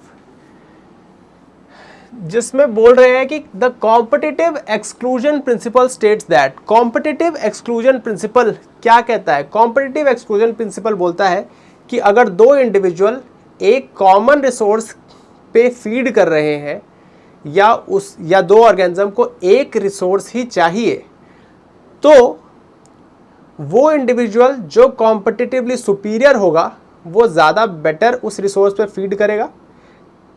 तो इसकी सुपीरियरिटी के कारण जो ये इन्फीरियर वाला है ये एक्सक्लूड हो जाएगा या ख़त्म हो जाएगा एक टाइम बाद उस पॉपुलेशन से। ठीक है, तो यही चीज़ ये प्रिंसिपल कहता है कि if two individuals needs same resources then the competitively superior individual will outcompete the competitively inferior individual, जिसकी वजह से inferior वाला एक टाइम पे खत्म हो जाएगा और superior वाले की population बढ़ती चली जाएगी। तो यही इस क्वेश्चन का आंसर होना चाहिए। क्या होगा इस क्वेश्चन का आंसर? देखते हैं कि करके सारे options. Two species can coexist indefinitely? No, competitive exclusion principle coexistence की बात नहीं करता है, ये एक्सक्लूजन की बात करता है, को एग्जिस्ट तो हो ही नहीं सकते। One species will always evolve to avoid competition, गलत बात है। Two species competing for the same limited resource cannot coexist, ये चीज सही चीज है कि वो को एग्जिस्ट तो नहीं कर सकते हैं। Species will share resources equally to avoid competition, गलत बात है। इक्वल वहां पे एक्सक्लूजन में होता ही नहीं है, नाम में ही एक्सक्लूजन है। एक्सक्लूजन मतलब एक्सक्लूड कर देना, तो यहां पे इक्वल शेयरिंग की बात नहीं होगी टू अवॉइड कंपटीशन, यहां पे कंपटीशन होगा और कंपटीशन की वजह से एक्सक्लूजन होगा, ठीक है। तो ये डी ऑप्शन गलत हो जाता है, तो इस क्वेश्चन का आंसर हो जाएगा सी, ठीक है। तो C is the correct option. And with this we have come to the end of our session, है ना। तो ये थे हमारे कुछ इंपॉर्टेंट क्वेश्चंस, हमने सारे के सारे डाइवर्स क्वेश्चंस रखने की कोशिश की है ना। और सारे चैप्टर्स भी हमने कवर किए हैं, ठीक है। हमने कोई भी चैप्टर अनटच नहीं रखा है except for the one microbes वाला चैप्टर। तो जहाँ से भी क्वेश्चन आने की प्रोबेबिलिटी ज़्यादा है वहाँ पे हमने चीज़ें कवर कर ली हैं, ठीक है। और बस यही चीज़ें हैं, है ना। यही चीज़ें तुम लोग आराम से इन क्वेश्चंस को रिवाइज़ करो और इनसे रिलेटेड और भी टॉपिक्स को रिवाइज़ करो, ठीक है। इन क्वेश्चंस को खोल के देखना और इनसे रिलेटेड टॉपिक्स को रिवाइज़ करने की कोशिश करना, है ना। और अगर इतना तुम लोग कर लेते हो और इससे रिलेटेड टॉपिक्स रिवाइज़ कर लेते हो तो तुम लोग का काम एग्ज़ाम में काफ़ी हद तक बन जाएगा, ठीक है। हाँ, महा रिवीजन सीरीज़ में हम लोग सब कुछ सारे चैप्टर्स 11th के मतलब 11th और 12th को अलग अलग से करेंगे, तो उनको हम लोग सेपरेटली डिस्कस करेंगे, ठीक है। जल्दी हम लोग सारी चीज़ें रिवीजन करेंगे एक ही क्लास में, ठीक है। चलो, ओके, बाय बाय। कोई भी सपना साकार करने के लिए सबसे जरूरी है सही कोच का होना। चुनिए साई एस्ट्रा और करें अपने IIT and NEST का सपना साकार। Download the app now.